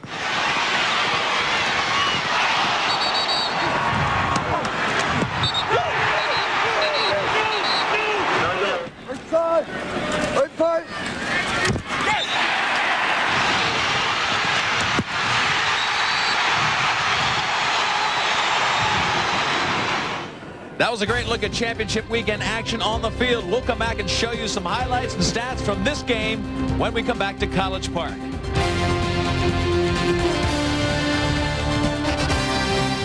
You have the passion. We have the race. The 24th annual Around Long Island Regatta, sponsored by Cablevision. Join this 4-day adventure from Rockaway Point to the Glen Cove Breakwater in Seacliff. Enter now and you could win a 1-week bareboat British Virgin Islands sailing vacation aboard a Moorings 4500 catamaran. Cablevision's Around Long Island Regatta 2000, hosted by the Seacliff Yacht Club. Call or log on to enter now. Hey, it's your summer job. You choose. What would you rather wear to work this summer? This or this? What would you rather bring to work this summer? This stuff or this stuff? Who would you rather work with this summer? These guys or these guys? It's your summer job. You choose. LongIslandCampJobs.com. That's LICampJobs.com. As an anchor, you always want that complete show. And coming up, a Did You Know about sports. It's okay. How you feeling? I'm fine. Never better. I'm great. I can go. Just let me finish like that. You'll get him next show. Sometimes you don't have your best stuff, so you got to bring in a closer. We usually handle it like professionals. Thanks a lot. It's all part of the game. You're on in 3, 2. Welcome back to Sports Center. The subject... We're back at College Park. The Syracuse Orangemen leading 7-3, but Princeton scored all 3 goals in the second quarter. They are back in the game. We want to remind you of the NHL coverage right here on ESPN. Stanley Cup playoffs, Dallas Stars defending their crown, their Stanley Cup win last year against the New Jersey Devils, exclusive here on ESPN. Watch Brett Hall and all the Stars starting tomorrow, 8 o'clock Eastern time on ESPN. Now we're back to the lacrosse finals here, and this is the first half action. Lee Belsmo along with Quint Kesnick will talk about the Orangemen. Syracuse got it going early. Ryan Powell on an assist from Josh Kaufman, 1-0, and then Liam Banks took over. 2 unassisted goals back-to-back 3-0 Syracuse. Kaufman on the fast break, the assist from Springer and St. George. And watch the creativity. Ryan Powell behind the back. They made it 5-0. Springer unassisted 6-0. They held Princeton scoreless for 24 minutes. So those are the highlights of the first half. Syracuse way up in front 5-0, but now it's a 7-3 game. We have a full half left. We'll be back with second half action in just a moment.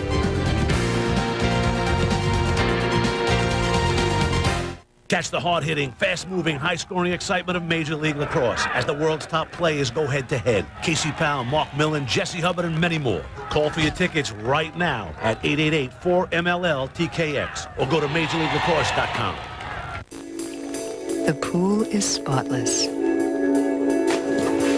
The water, crystal clear. The lighting is perfect. And the temperature? Ideal. It's romance rekindled.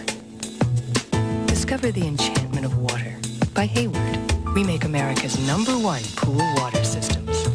See your local Select Hayward builder or retailer today. All right, suckers, ears up, minds open. Mrs. Jones is transmitting. Why are our sisters making less when they're busting their butts to the max? I'm speaking of pro women athletes. Are they playing any less hard than the fellas? Is their blood any less red? Whether it's tennis, track, or hoops, their sacrifice is the same. Yet women receive less. They deserve more. The more, the better. Free your mind and your game will follow. Can you dig it? This impressive panorama was shot with the miraculous little ELF. The ELF 2, the 2x zoom camera that's the world's smallest. Have you seen all the ELFs? Only from Canon. At Morgan Stanley Dean Witter, our global expertise has always been one of our greatest assets and greatest sources of pride. Of course, whatever we achieve throughout the world, we can never forget who we're achieving it for. At Morgan Stanley Dean Witter, we measure success one investor at a time. Welcome back to ESPN's exclusive coverage of the Division I Lacrosse Championship game. Bill Tierney, coach of Princeton, with us now. Bill, it took you a little while to find a comfort level on both ends of the field, but you got some unassisted goals really working for you in quarter number 2. Well, we played better, Leaf. You know, it's we're playing an awfully tough team out here. You know, I thought we kind of hung in there early. Then they got a couple of quick wins, which they always do. But then the kids played a better second quarter, and hopefully we can continue that. Well, thanks for joining us, and good luck in the second half. Thank you. So Bill Tierney, of course, working off some strong second quarter numbers. These are the halftime stats. Quint, go through them for us. You can look at the saves, the highlighted feature there. Saves, 8 for Trevor Tierney, only 4 for Mulligan. Princeton shot the ball much better in the late stages of the second quarter, but the main differential in this game, the ground balls, 31 for Syracuse, only 13 for Princeton. Princeton, they have to get involved in the middle sections of the field, generating more possessions. They can't afford to play defense as much as they did in the first half. It'll be a critical third quarter as you look at the fans get charged up for the second half. 7-3, a 4-goal lead. And Quentin, Lacrosse, 3 goals, you feel like you're back in it. 4, you're starting to get away from you. Princeton in the semifinals overcame a 3-goal deficit. These are some highlights from the first half. That's the freshman. Owen Daly scored to make it 7-2. And then Rob Torty scored his 4th goal of the season, unassisted. We talked about how the Syracuse defense got caught on their heels a bit there. Late stages, 3 unassisted goals. And I think they'll need more of those type of goals. They can only ask Trevor Tierney to do so much. They need to get more repetitions, get the ball to Josh Sims, let him isolate one-on-one, draw some fouls, get some shots. That will open things up for the other players. Striebel from behind the net has really been throttled. So it'll be a one-on-one look probably for Princeton if they continue the effectiveness they had in the second quarter. This is Bassett again, the vacuum cleaner off of Syracuse face-off.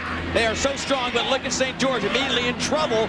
The good ride of Striebel almost took the ball away from him. St. George across the field, giving it to Ryan Powell. Ryan Powell energized with the thought of getting his first championship ring. Damian Davis playing defense, tried to get the finalizer, couldn't get his foot up. Davis all over it.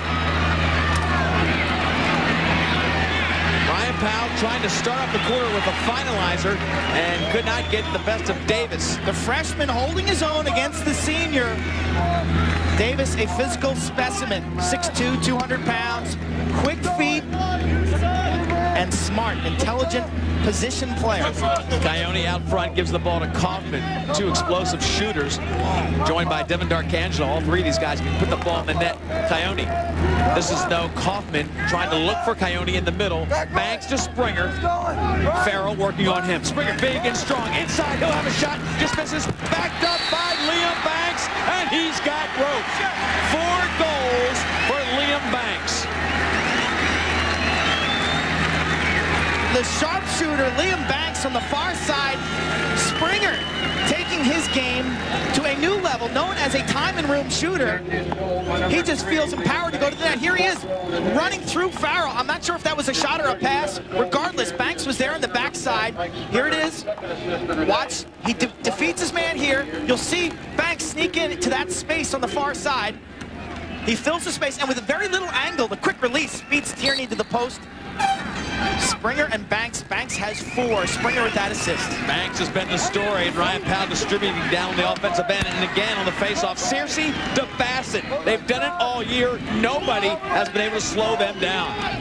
So incredible to get that quick possession after you score. It really wears out a defense. It's Chris Searcy and company, because Bassett and Seglia, they have scooped up over 200 ground balls this season. On Springer. Liam Banks, number 3, with Ryan Mollett on him now. They keep shifting some of the matchups down on this end of the field. Tim Burns to running makes Stuart Smith. This is Burns here. Number 8 is Tom Hardy. Hardy making a move up top. He's got the matchup with Kyle Balger. The midfield for Syracuse, they've only scored 1 goal. Remember, Josh Kaufman, the only midfielder, and when he scored, he was really in an attack position off that fast break. Burns tries to draw the double. He does. He gets Lieberman way up top, and Lieberman does a great job of getting the ball on the ground, but backed up by Hardy.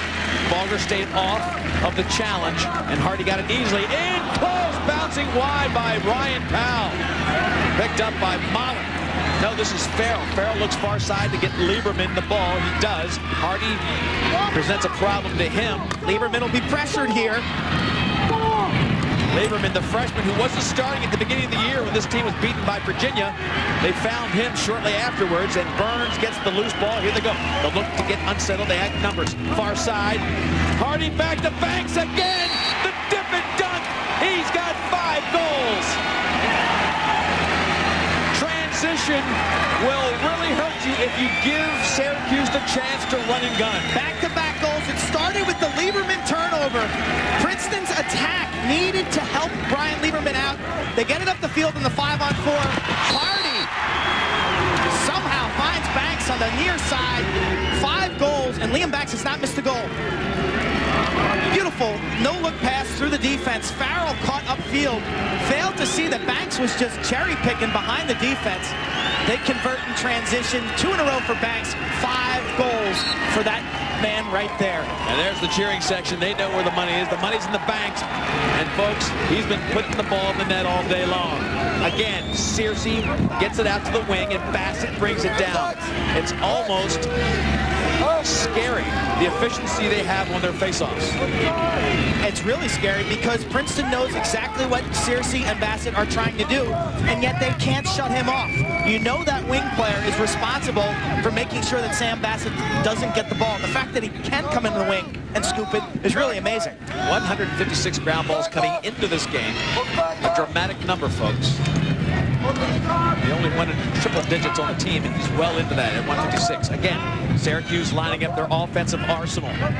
Coyote, Kaufman on the near side, who'll be probably playing attack next year. We talked about that. Torty playing tough defense on him. Coyote launches one, and Trevor Tierney, when he's had a chance to see the ball all weekend long, he's made the sensational saves. He'll make the ones he can see.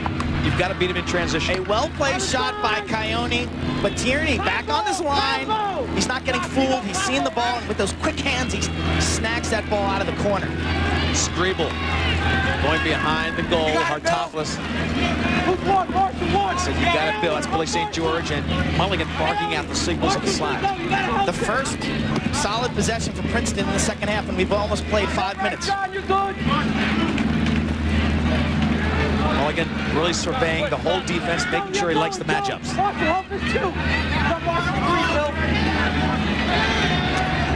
Syracuse empowered by the goals that started this half of play. 2 by Banks. Banks has scored 3 in a row if you count the last one of the first half for his team. Syracuse has started each quarter in this game with runs. 4-goal first quarter, 2 goals in a row to start the second quarter, now 2 in a row to start the second half.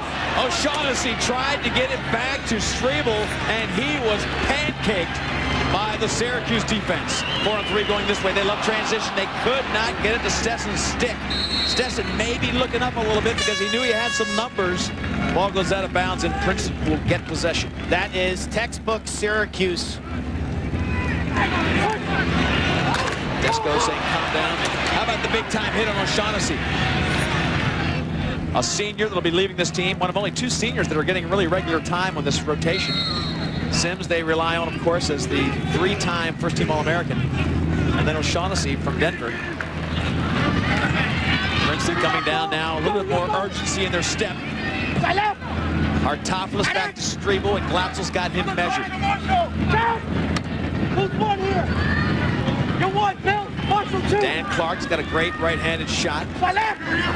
Hartopoulos, no threat from back there. Looks to the middle. They're really staying a little bit wide. Quint, this probably won't get it done with a 6-goal deficit. They're looking inside to the stack of players in front of the goal. Josh Sims. Pipe shot. Beautiful job by Dan Clark. He got the little one-on-one going, and he beat Mulligan to the stick side. And Mulligan was very fortunate that that post was there. He never picked this ball up out of the shooter's stick. There's Clark, right-handed move.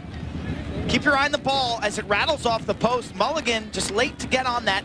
I didn't realize how close Clark was, though. He had gained leverage to about 8 yards, so that was a pretty good shot opportunity by Clark. That really was a nice offensive set, reminiscent of that second quarter when they had some one-on-ones, got the shots.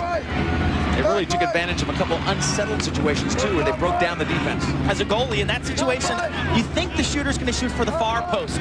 And when they bring it back to the near side, sometimes you can be confused. And Mulligan really didn't seem smooth on that save. Especially as a lefty, he threw it about 4 inches from his stick and almost got it in there. Syracuse. Bogger playing defense. Watch the Princeton defense, how they pack it inside. They're inside about a 12-yard perimeter in front of their goalie, Trevor Tierney. Tom Hardy gets behind Liam Banks, has Ryan Mullen on him. Now Farrell playing defense behind on Springer. Farrell played last year with his brother on the defensive Princeton, rather. He wound up for that one, but Barrier came in to double team. Jump shot by Springer. I want to remind everybody that we've got an exclusive tonight, 6:30, an exclusive with Bobby Knight. It's Tuesday, I'm sorry, at 6:30. Exclusive with Bobby Knight at Assembly Hall. Don't miss that on Sports Center. 6:30 p.m. Tuesday, Bobby Knight at Assembly Hall with Digger Phelps and Roy Firestone on ESPN. Meanwhile, back on the field, Liam Banks picks up the loose ball. Up top, watch out, trouble with Timmy Burns. And Trevor Tierney again read it perfectly.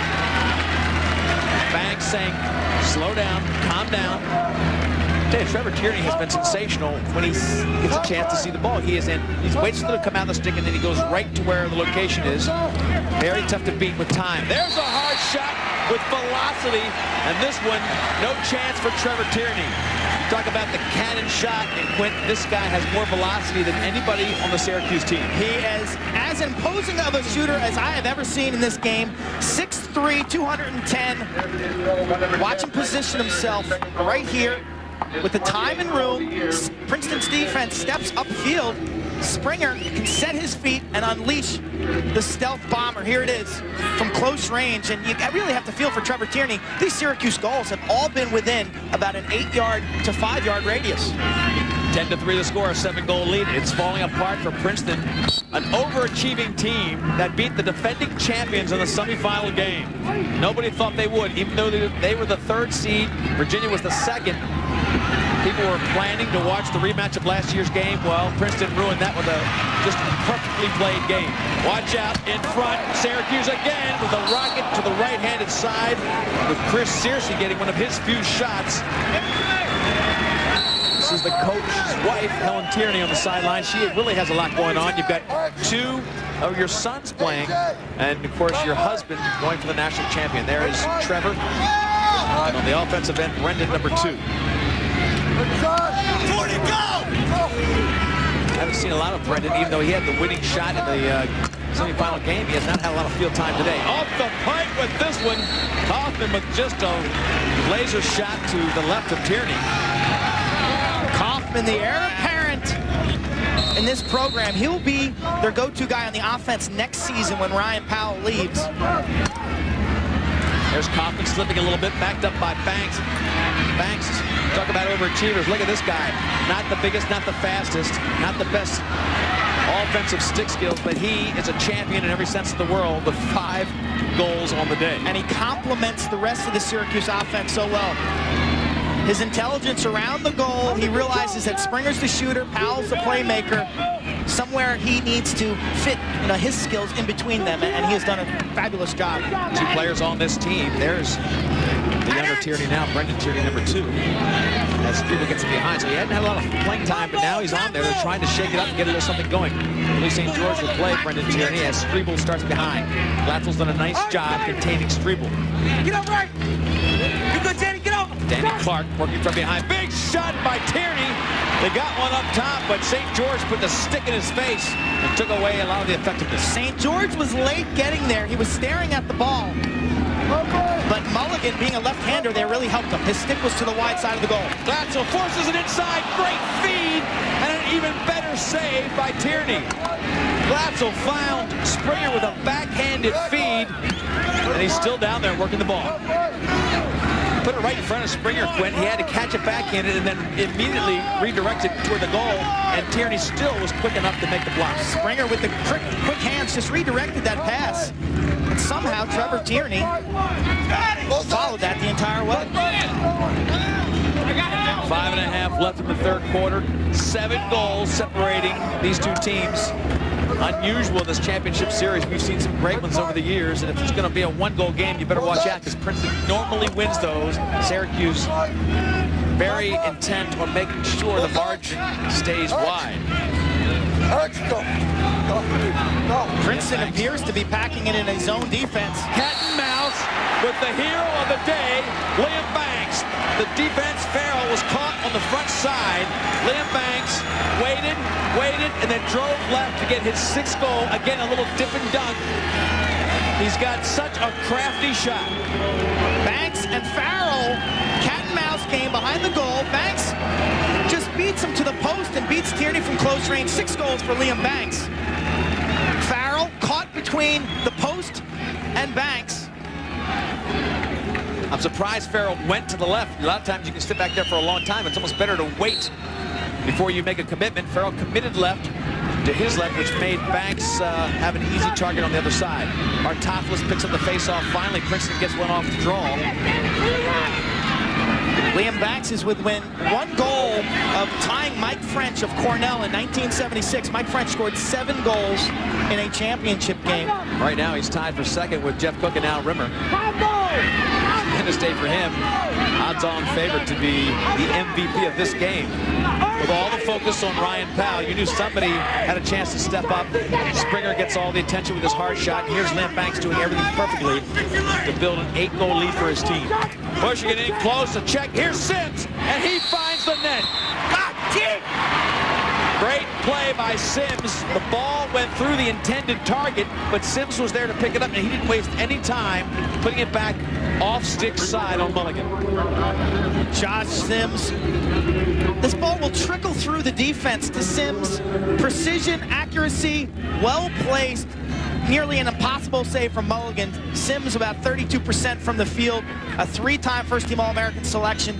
He gets on the board, his first goal of the game. Here it is again. The ball will just trickle through. There's no defense. Watch him plant his feet. Straight overhand. You can't ask for better location. than that last shot. It was great, and he stops a 4-0 run, but here comes Siglia off the faceoff. Again, Syracuse doing a great job with that wing play. This time it was Siglia. Most often you'll see Bassett come down there, number 28, and get it. Come down, Ryan Mollett matched up on Banks. He's been a problem all day. You've got to love the energy that Joe Siglia brings to this sport.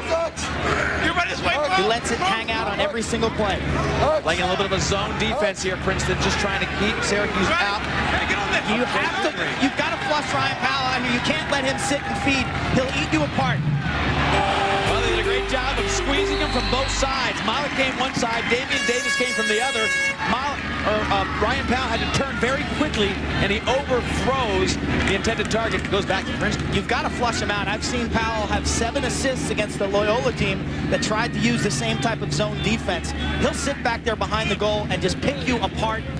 Syracuse, they'll get into their cutting game, and Banks will cut the crease. Springer will play on the wing. Flush him out with one player and play a zone behind that. Pretty gutsy for Princeton to even think about a zone when you're down by 7 goals. Trying to slow the juggernaut offense of Syracuse. Timmy, go with him, Tim. Tierney, a little pressure. Liam Banks really riding hard. Brad Dumont, young freshman on the first midfield with Sims most of the year. Dumont and Daly. They're in the mold of a Josh Sims. They're out of Maryland private schools. Good speed, nice size. Dumont's a little banged up right now, playing with a sore hamstring. He's not at 100%. When he is, he can go to the goal for himself. This midfield has Ryan O'Shaughnessy in there as they try to put Sims on attack. Sims in the middle asking for the ball. There's a shot from the wing. Owen Daly just putting all his body behind that one. They've got Sims in the middle working from the attack position, number 4, drawing a lot of attention. That's Daly, the freshman. This is Hartopoulos, who would rather finish than carry. Oh, Billy Adam, snap, man, here you go. Look at the pickoff by Timmy Burns. Just gets right in front of the offensive player, and Burns has some numbers. Looks for Springer far side, and then goes right back to Tierney. Tierney now can start his own fast break. Gives it to Sims, who came down to play defense. Sims goes through 2. He'll have some number advantage of his own. Syracuse quick, though, to shut off Sims. Make them get back in their wide spread offense.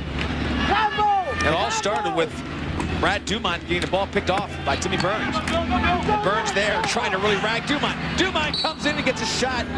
Burns is gassed after sprinting 80 yards upfield and then 80 yards back. Good look at Dumont. Talked about him being one of the freshman stars. Dumont and Daly, you're looking at Daly right now, dislodged 3 guys that were on the first midfield for various reasons last year. They're now in the second midfield. Guys like Torty who have been there, and they're very solid players. They were losing their position to the young talent of a Dumont and a Daly. This Princeton team redesigned by that man right there, Bill Tierney. He created this program 1988. He was an assistant at Hopkins, took the Princeton program over. Said 5 years, I'll get you to the championship. He delivered. He delivered 1992, 94, 96, 97, and 98. And that's his son in goal. First year they were last in the Ivy League, and they just stepped up each year. They've been first, or tied for first, maybe no worse than second for the last 12 years. They've won 31 straight Ivy League games. The score now, though, 11-4. A little bit indicative of the giant killing that they did in the semifinals, beating the defending champion Virginia team. Everybody wanted that matchup. Well, Princeton had other thoughts. Virginia had beaten them soundly earlier in the season. What a job Bill Tierney did to have his team just control the entire game. Never got to with more of a 3-goal margin between them and Princeton. But right now he's got Syracuse to contend with, and Springer with a little backhanded shot. But the defense is all over it. Look at Princeton swarming the ball. Farrell, Damian Davis, but Liam Banks tries to cut off the angle and does. Davis, great athletic ability, gets around 2. Now Banks again cause problems. Davis to Strebel. Less than a minute in this third quarter. 7 goals separate the teams. Josh Sims pushing in, and he'll draw the foul. That'll be the second holding violation against Marshall Abrams. And there's some disbelieving Syracuse defenders, including Robbie Mulligan.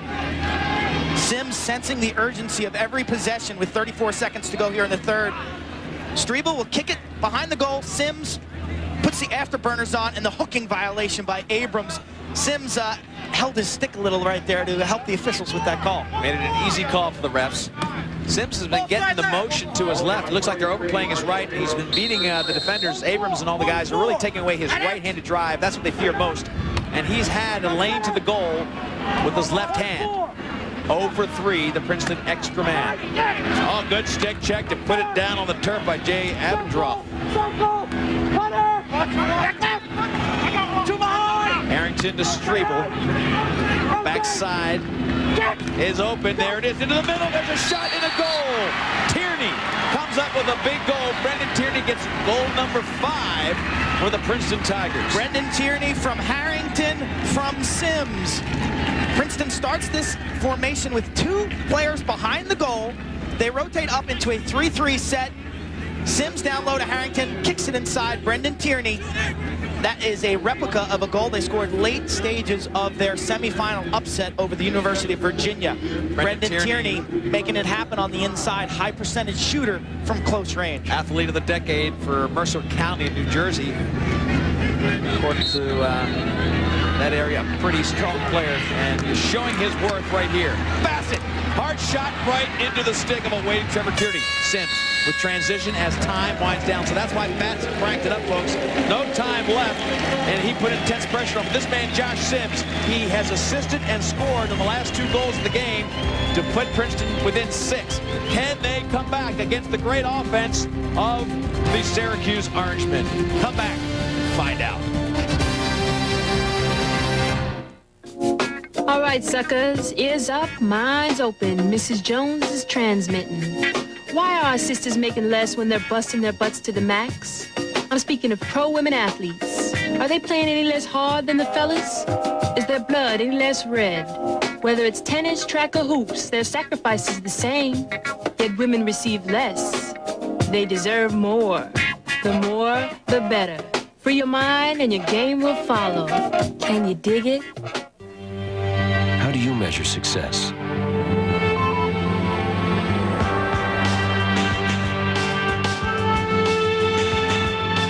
Presenting iChoice for Morgan Stanley Dean Witter, a dynamic new financial program that lets you achieve your success your way. How do you measure success? At Morgan Stanley Dean Witter, we measure success one investor at a time. I'm bluer than my suede shoes. This'll make you feel good. Hey! Mercy. That's Bruce, baby. One fruit party at the county jail. James Brown was there and he began to whip. Willie Nelson sliding on his own 6-string. Coolio was dropping our hip-hop thing. Let's run. Everybody, let's run. That's right. Everybody in the wholesale block who's dancing to the jailhouse rock. Here's some food for thought. A little bit of guidance from the citizenship through Sports Alliance. When you're on the field, keep one thing in check. Be a good sport and focus on respect. Respect? That's right, ain't it a trip? It's all about teamwork and sportsmanship. When you're on the court, use your intellect and be a good sport. Focus on respect. I'm Ced Dempsey, president of the NCAA, and I want you to focus on respect. Fans from upstate New York rooting on the Syracuse team. They love ESPN's exclusive coverage of the championship. And last year, Quint, it was a different story for Syracuse. The Virginia Cavaliers, with an explosive first half, Drew McKnight and Connor Gill, too much for the Syracuse team to handle. Virginia wins the championship in '99, but Syracuse is back in 2000. Fans are all over it. They bust down here and follow religiously this team around. They love the Syracuse Orangemen's run and gun style. Numbers through 3.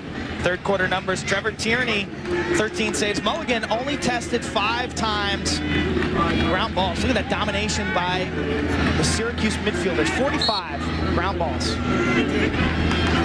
Important possessions on the face-off for Princeton. They've got to get the ball in their stick to make up 6 goals and then figure out how to beat the great defense of the Syracuse team. Fourth quarter has not been kind over the year to Princeton. Take a look at the 1 through 3 today. 4-0 in the first, of course, that was the big margin. Play them evenly in the second, that was their big moment. And then the third was so critical, but Syracuse beats them in the third. And again, throughout this year, at least, Quinn, the fourth quarter has not been good to Princeton. No, it hasn't. Well. Layup Banks, far side, fake, a little motion. Ryan Powell faked a shot. Syracuse in an offensive circle here, spreading things out a bit. Princeton in black, of course, Syracuse in the white with the blue shorts. D'Arcangelo coming in. They're definitely taking some time off the clock. This is something that Princeton would do in a second. Hard to stop shooting, right? Ryan Powell, 3 points away, I believe, from beating his brother as the all-time leading scorer at Syracuse University. But still, for the good of the win, pulling back. He's coming in now, and a shot, and he gets the goal. Ryan Powell gets his second of the day. They worked it. It's his third of the day. They worked it 2 or 3 times to him. Finally, Quint, after faking twice, he brings it in and cans it. Powell on an assist from Banks. The isolation, low to high. Tierney went down to his knees. Powell elevates to the top shelf. His 3rd goal of the game, his 45th of the season. Consensus first-team All-American and perhaps the player of the year. I certainly think he deserves it. He is 1 away from catching his brother atop the Syracuse all-time leaderboard. Well, Casey Powell is here. Trying to glance at the crowd to find him, but you know, he feels good about it either way. His brother has been such an inspirational leader for the Syracuse team, picking up the number 22, which has become a fabled number at Syracuse, worn first by and made famous by Gary Gait, and then Charlie Lockwood. Everybody who picked up that number had to live up to its stature. Casey did it, and in his junior year, after Casey left, Ryan Powell asked for number 22. Layup Banks, and big pressure by Balger. Smith on the crease. Powell behind. Syracuse making Princeton extend their defense, and a lot of rotation makes it tough for Princeton to log on to which slide's coming from where.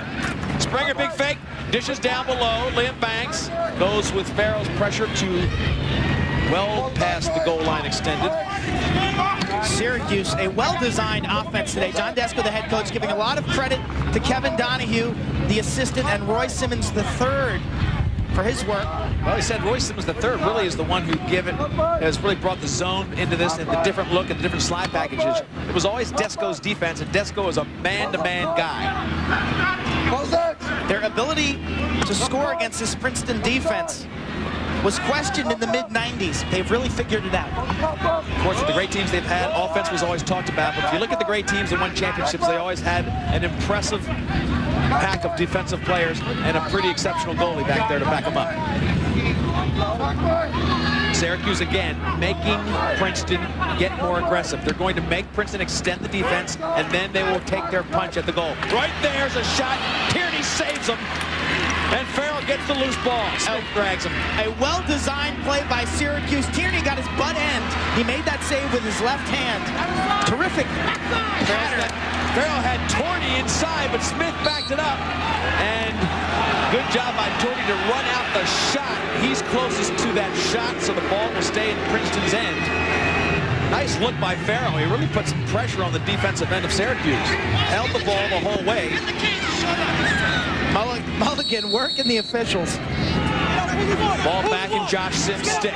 This is their first team All-America 3 years in a row. Oh, Owen Daly had a shot from behind. Timmy Burns puts the check on him.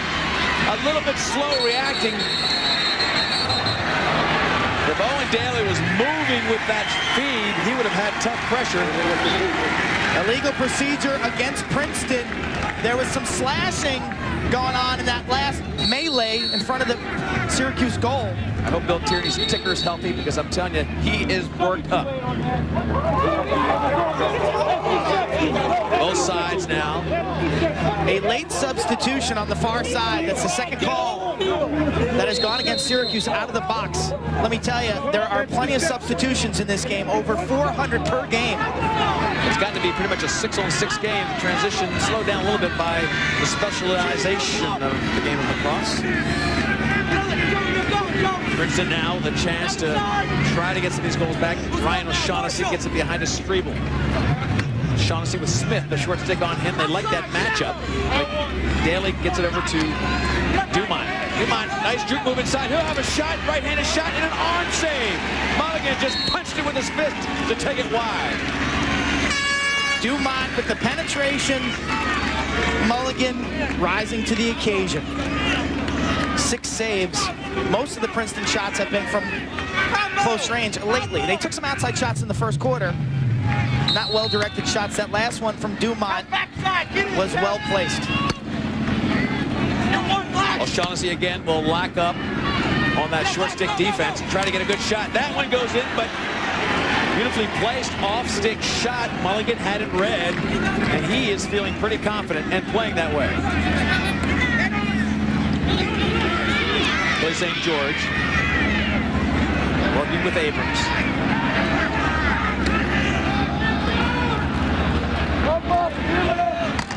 And now Syracuse, with only 10 minutes left in this game, a chance to get their 7th championship. Delayed call coming up against Princeton, an offsides violation. 30 seconds. We will see the Syracuse extra man. Ryan Powell 1 point away from tying his brother Casey atop the Syracuse all-time scoring list. And Liam Banks, 6 goals, 1 assist. He is 1 goal away from an all-time final immortality, tying Mike French with 7 goals, a great shooter from Cornell in the 70s. 6-on-5 now for Syracuse. They'll have the opportunity to take a few clicks off the clock before they try to get it past Tierney. Working it down to Liam Banks, but the ball was knocked out of bounds beautifully by Armand Graham. Take a look at what Ryan Powell says about coming to this school. He had specific goals in mind. When I signed my letter to come to Syracuse University, you know, that was my goal, was to win a national championship, and that's been on my mind and pushed me every day that I went out to practice. But my fingers are still bare of that ring, and, you know, that's what I'm shooting for, and that's why we're back in College Park again this year.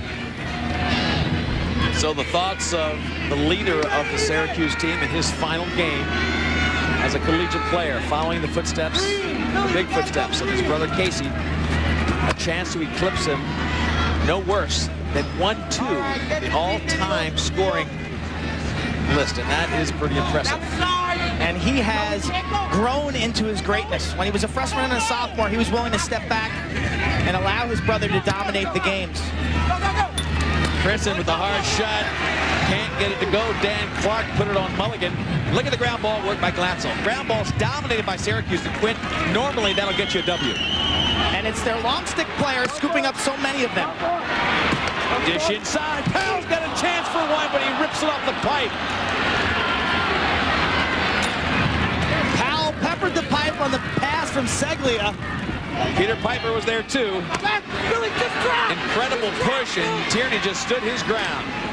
Torty on the offensive end. You know, opposing teams would hate to know it, but guess what? Next year at Syracuse, the third Powell brother is set to start his career. Mike Powell, 5'8", 160 pounds of quickness, ankle-breaking moves. He was a senior at Carthage High School, which is very upstate New York. It's way up there. They didn't play lacrosse when he first started. He was the only one in town with a stick, Casey said. Now they are all trying to be the next Casey Powell. White backslash for 2-1. This program, 1 minute, personal foul. Foul on Syracuse. Timmy Burns, a backslash, 1 minute violation. Looking at Ryan Powell right now, though, as he gets to celebrate this moment. Normally, these championship games are a lot closer. Syracuse, of course, has been in many close ones. Last year, a 2-goal loss to Virginia. The chance to have a 7-goal lead with 7:15 1:50 left, Quint, is a moment you want to really savor. Extra man for Princeton. They've scored 1 goal in 4 attempts. Syracuse shutting off Josh Sims, top of the box. A pair of 4s. Dan Stessen has shut him off. Everybody practices on the shutoff because it's the defense du jour this year. Artopoulos in the middle. Kenny takes the shot, but stick side on the left-hander, and he just picks it right out of the air, trying to get it to Stessen, who is locked up on Josh Sims. Stessen can't get it cleanly. Sims wants a piece of him. Stessen finally comes up with possession and give it to Springer. Mulligan, razor sharp. Knowing that Kenny has that outside shot, he was ready. He saw it the whole way. Not only did he make the save, he caught it. 8 saves from Mulligan, 3 here in the 4th quarter. Ryan Powell working on Damian Davis. Coyote. Great career he has had. We haven't talked about him much tonight, but he's gotten a lot of attention defensively. A sensational midfielder playing his last game, Matt Coyote. Matt Coyote, versatile, a player who improved drastically.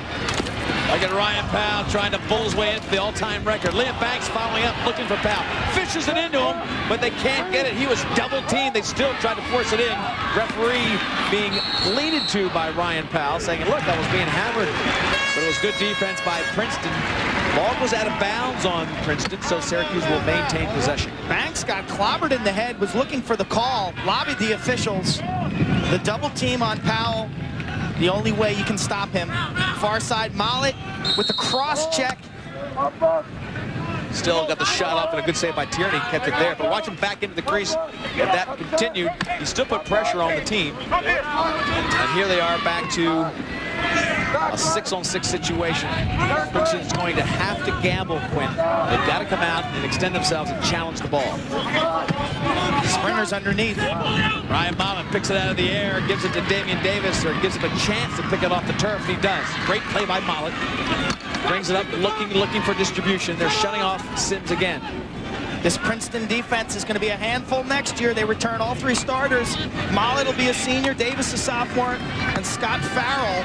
They're coming together as a unit. Trevor Tierney will be back in the goal. So well, what a great job they did this year. They graduated everybody last year. They graduated 3 senior All-Americans. They graduated their goalie. Tremendous defense, one of the best ever, and they all graduated. Kurt Luckenheimer of that team, a 4-year starter for Princeton. He's the defensive coordinator this year, only 22 years old. Bill Tierney only has high praise for what he has done with this defense. Brendan Tierney gets a little smack from behind by Billy St. George. St. George padding his numbers of as the leading fouler on the defense. 9 penalties for 7 minutes coming into this game. St. George has that killer instinct and the timing that you need to be a hitter in this sport. The ball's loose. Watch him move upfield. Tierney didn't turn, so that's a push from behind. Had Tierney turned quickly, St. George would have leveled him. St. George got great experience last year, starting the whole season, mostly because Glatzel was ineligible for the whole year, but it gave him great experience. It makes this year's defense extra special. They've got to not waste much time. Tierney with a good shot. The play worked perfectly, but Mulligan got one of his legs on it. Good save. Sims picks it up in midfield. He'll dish, or he'll take it to the cooker. Avendroth trying to put something on him, and the double team from Abrams takes the shot wide, but Sims trying to do it all himself. The classy midfielder trying to bring his team, close down the 7-goal margin between Princeton and Syracuse. Mulligan with the kick save, the outlet pass picked off. Never say die for Josh Sims, the hustle. 1-3-2. Teams in strength now. Strebel, not a factor today. They've done a great job of really just cutting Strebel away from or off of the effective passing lanes. Glatzel has done that to Strebel 2 games in a row, the regular season game, and now this national championship game. Burns playing defense. Artopoulos tries to force it to Tierney. Sims picks it up.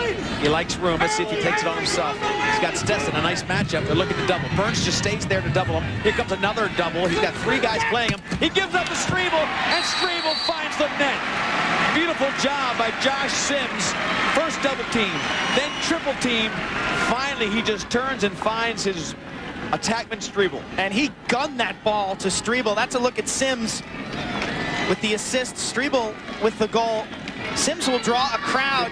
Stetson, and then you'll see Marshall Abrams step up for the double. Right there. He's double teamed. He looks away. Watch him gun this ball across the face of the field. Head up the whole time, and on the line, Strebel catches that beautiful assist by Josh Sims. Sensing the double team, looked away and found his teammate Matt Strebel for the goal. Syracuse winning 14 of 21 face-offs. Tremendous job, Bassett. We've seen it all day long. Teams have watched him do it all day long. They watch tape, as you mentioned, Quint. They know what he's going to do. They can't stop him. And with Searcy and Bassett working that possession, very tough to follow up on a goal like Princeton just scored with another possession, because Syracuse just gets it back with Searcy. What is the weakness of this Syracuse team? Not much you can look at on paper, that's for sure. They had a mental breakdown earlier in the season. They lost to Cornell. Dave Petramala doing a nice job at Cornell. But Syracuse had played a game earlier that weekend. They played Cornell on a Tuesday, and they lost to the building Cornell program. Mentally not ready. If that might be the only Achilles heel, if that is one. They had beaten Loyola on a Friday night where they played a terrific fourth quarter. They busked across town to Ithaca, New York, and Petramala and his young squad ambushed the Orange. Other than that, it's been a perfect season for Syracuse. This might have been Ryan Powell's next point, but they couldn't get the ball up cleanly. He was parked on the goalie's right, waiting for the ball, and they couldn't get it cleanly, Quinn. It was a broken clear. Ryan was waiting for the guy to pick it up, anybody to pick it up, and feed him. He would have had a one-on-one with Tierney. They could not get the ball off the ground. Winship Ross come up with the ball on that one, and he lost the glove. That's why the whistle blew. The junior Winship Ross showing some courage. Sticks were flying, the bodies were flying also. Things getting a bit chippy here with a 6-goal margin. Trevor Tierney proving that he is one of the best with his performance on this championship weekend. Mulligan and the championship team equally as strong today. And what a field general Mulligan has been, Quinn. He's really been barking out, positioning his guys perfectly today. Strategically, very impressive. Syracuse, they've been burnt by 3 unassisted goals, but otherwise, they really look like they're solid in their concepts as far as who they're going to double, who they're not going to double, and they're clearing. With guys like Abrams and Glatzel, they get the ball off the ground, and they get the ball up the field efficiently without many mistakes. Smith on the clear. See if Syracuse is anxious to even get any more. They don't need any more. A 6-goal lead with 2:20 left. Lee Felsmo, Quinn Kesnick, ESPN's exclusive coverage of NCAA Lacrosse Championships. The whole weekend, and here we are with the championship game. Syracuse playing some reserve players, but Powell's still in the game. He's on the crease being shadowed by Damian Davis. So Syracuse now with a full substitute. They've got 5 subs in the game, but Powell remains to try to tie his brother's record. Out of the box. Inside of 2 minutes, they step out of that box, and that will give possession to the other team. And of course, interested bystander Casey Powell right there, the all-time leading scorer for Syracuse, the guy who did it with more flair than anybody before him, watching his brother challenge his record. Meanwhile, Sims again for Princeton, getting it done on that end of the field. Look at that, 36th goal of the season for Sims. A terrific career coming to an end for Josh Sims with that goal. His career started as a freshman in the finals. They won 2 national championships his freshman and sophomore year. Last year he had to watch the finals, but he's back. 3.5 grade point average in economics. He received the highest, the Roper Award at Princeton, which is the highest academic and athletic achievement you can receive.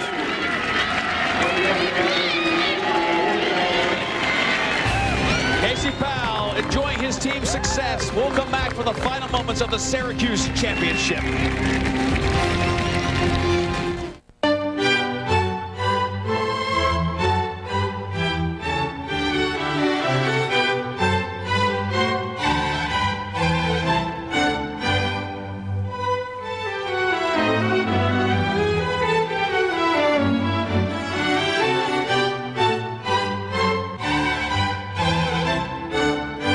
Come experience a true work of art at Dockside.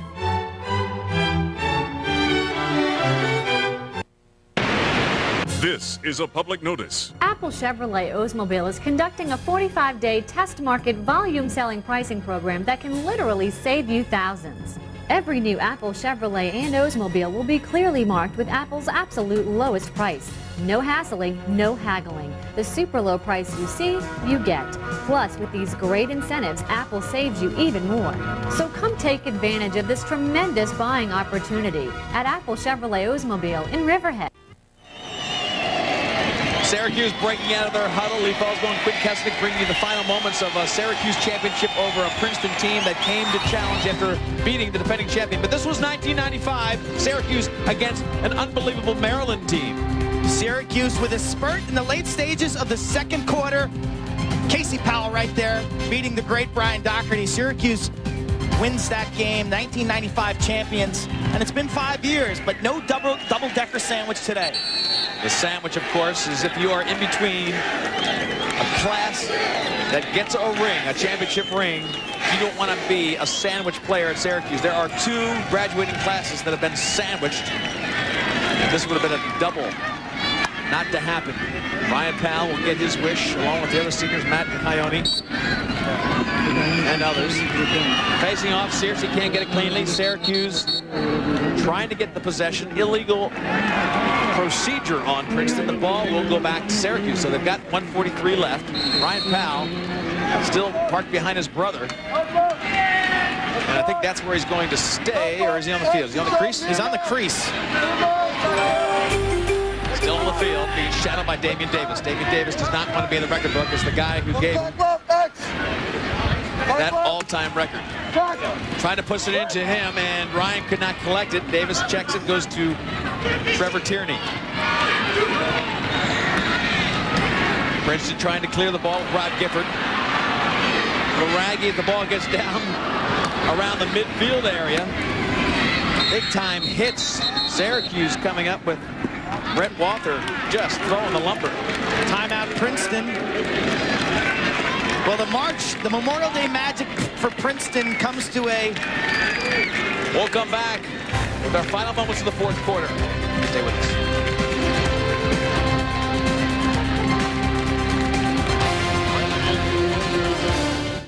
If you're ready to lose weight, muscle up, and get back into shape, I've got a free video you're going to love. Introducing a winning fitness strategy. You got to eat healthy, drink plenty of water, and most importantly, strength train with Bowflex. Strength training adds muscle. Not only does your shape look better, you actually increase your metabolism, so you end up burning more calories. Strength training these days isn't just for men. It's great for women, too. And Bowflex is designed for both. It's even been called the best home gym by Fitness Magazine. Use as little as 5 pounds to more than 400 pounds of resistance. Follow our 6-week fast fat loss program or create your own from over 60 different health club quality exercises. Bowflex is easy to own, and it fits in any room in your house. It comes with a 6-week guarantee on results, and you can finance it with no money down and payments as low as $33 per month. Hey, I'm 41, and I'm in the best shape of my life. And I can tell you, Bowflex really does work. For a free video and brochure on the machine that can help you get into great shape at any age, call right now. Back at College Park, 12-7, Syracuse comfortably aware that they will be this year's champion. And of course, the only thing in question now is, will Casey Powell be the all-time leading scorer? This is the 4th Powell right in front of him. Ryan the 2nd. The next one will be enrolled there next year, number 3. But they're all chasing Casey Powell, who now is the all-time leading scorer. Ryan right behind him. Look at that, 1 point separates. And Ryan had to play with him in his shadow the first 2 years. So you got to credit this family with an incredible work ethic. Casey with the flair, Ryan with the get-it-done attitude a little bit more. And now Princeton after the timeout. Let's see if they set up anything for the offense. Challenge Mulligan. And a 1-4-1. Syracuse extending. Goalie pulled. No, there's not pulled goalie. They're way up high, but they're not pulled the goalie. Backside of the net, that one does not go in. New goalie in the game. A lot of fresh faces for Princeton. Giving them a chance to experience this championship weekend at Bird Stadium. It's such a special atmosphere. Got to get out your scorecard now, folks. Joe Russell behind. Ryan Powell. Inside, he gets the assist to tie his brother. The only thing in down half. has been answered, and he'll just as soon leave it there. He tied Casey for the all-time leading score in Syracuse history. He did it with 18 seconds left, and the crowd of players in support of Ryan Powell cannot believe it.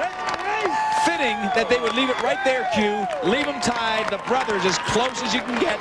They are locked together for life. Powell sprints off the field, embraces his fellow seniors. They will walk University with a ring. A resounding 13-7 victory. They get the ball off the field now. The referees have tossed that ball, and they're going to hand it to Ryan Powell. What a career, what a year. He put the pressure on himself. He averaged 6 points plus a game, and that's when he faced the best defender on everybody's team the whole year. Ryan Powell had to do it week in and week out, and he did. He answered the call.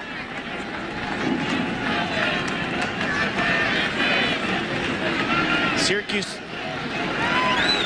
So he takes the tie with his brother. That's all he wanted. And I think if he had a chance to score another one, Quint, I think he'd turn it down. What a great moment for him. And you see Casey Powell, a little bit emotional on the sideline,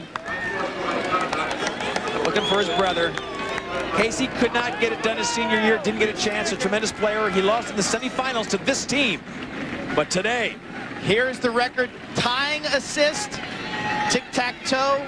Princeton substituting the goalie.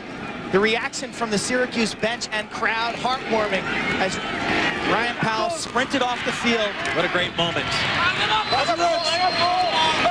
Casey getting a chance to watch it. Seconds winding down. Now it's time for a team celebration. Coyote launches the ball, and here come the Syracuse Orangemen. Credit Princeton for beating defending champions to get here, but the Syracuse Orangemen have won 7, and the brothers are locked together, tied as the all-time leaders in scoring history at Syracuse. What a moment for Syracuse, the Powell brothers, and the legacy of Syracuse lacrosse.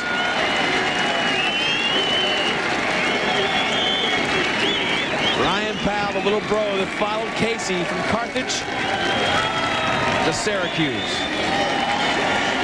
He had to score 6 points in this game to get there, and he came up big. Head, heart, and hustle, the motto for the Syracuse lacrosse team. All 3 traits exhibited today. A smart, as well coached a Syracuse team as I have ever seen. The hustle there with the ground ball play. These seniors sensed it, and they got it done. Powell Power, the legacy of Syracuse continues. You go back to the Kotz years, the early 80s when it started in '83. 7 championships for the exciting, electric Syracuse Orangemen. Just as Tierney changed the game on the defensive end, the Syracuse Orangemen have changed the game and maintained an atmosphere of electricity for offensive play. Memorial Day magic comes to an end for this Princeton squad. Coming in 5-0 in title games, 5 championships in the 90s. They will be back. Bill Tierney and Princeton, they have a young team.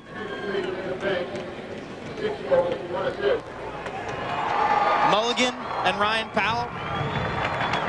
Mulligan. No sandwich team here. They're getting the hardware. They're getting the ring. Everybody taking their turns congratulating Ryan Powell. Without question, the player of the year. Without question.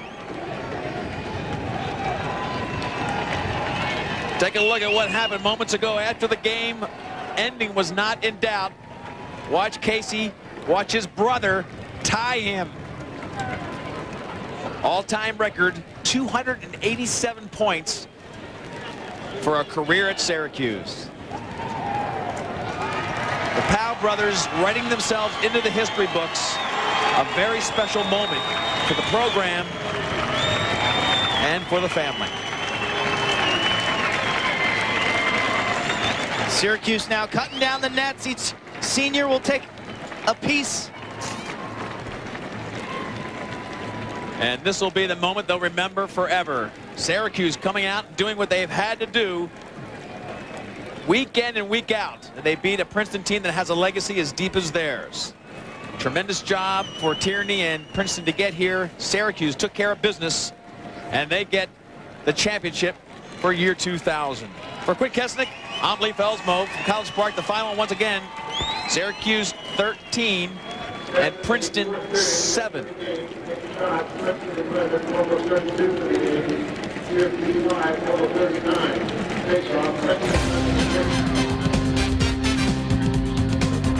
So the Princeton Tigers came in here expecting and hoping for a miracle, wearing the jerseys they wore in 1992. Ryan Powell came up big. Liam Banks with the game of his life.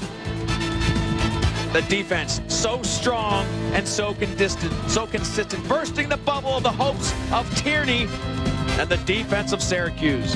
The heroes for Princeton, not to be enough today. Josh Sims trying to do it on his own, and the defense coming up huge time after time. The final would be Syracuse 13, Princeton 7. This has been a presentation of ESPN, the worldwide leader in sports. For more information, log on to ESPN.com, a part of Go Network, go.com.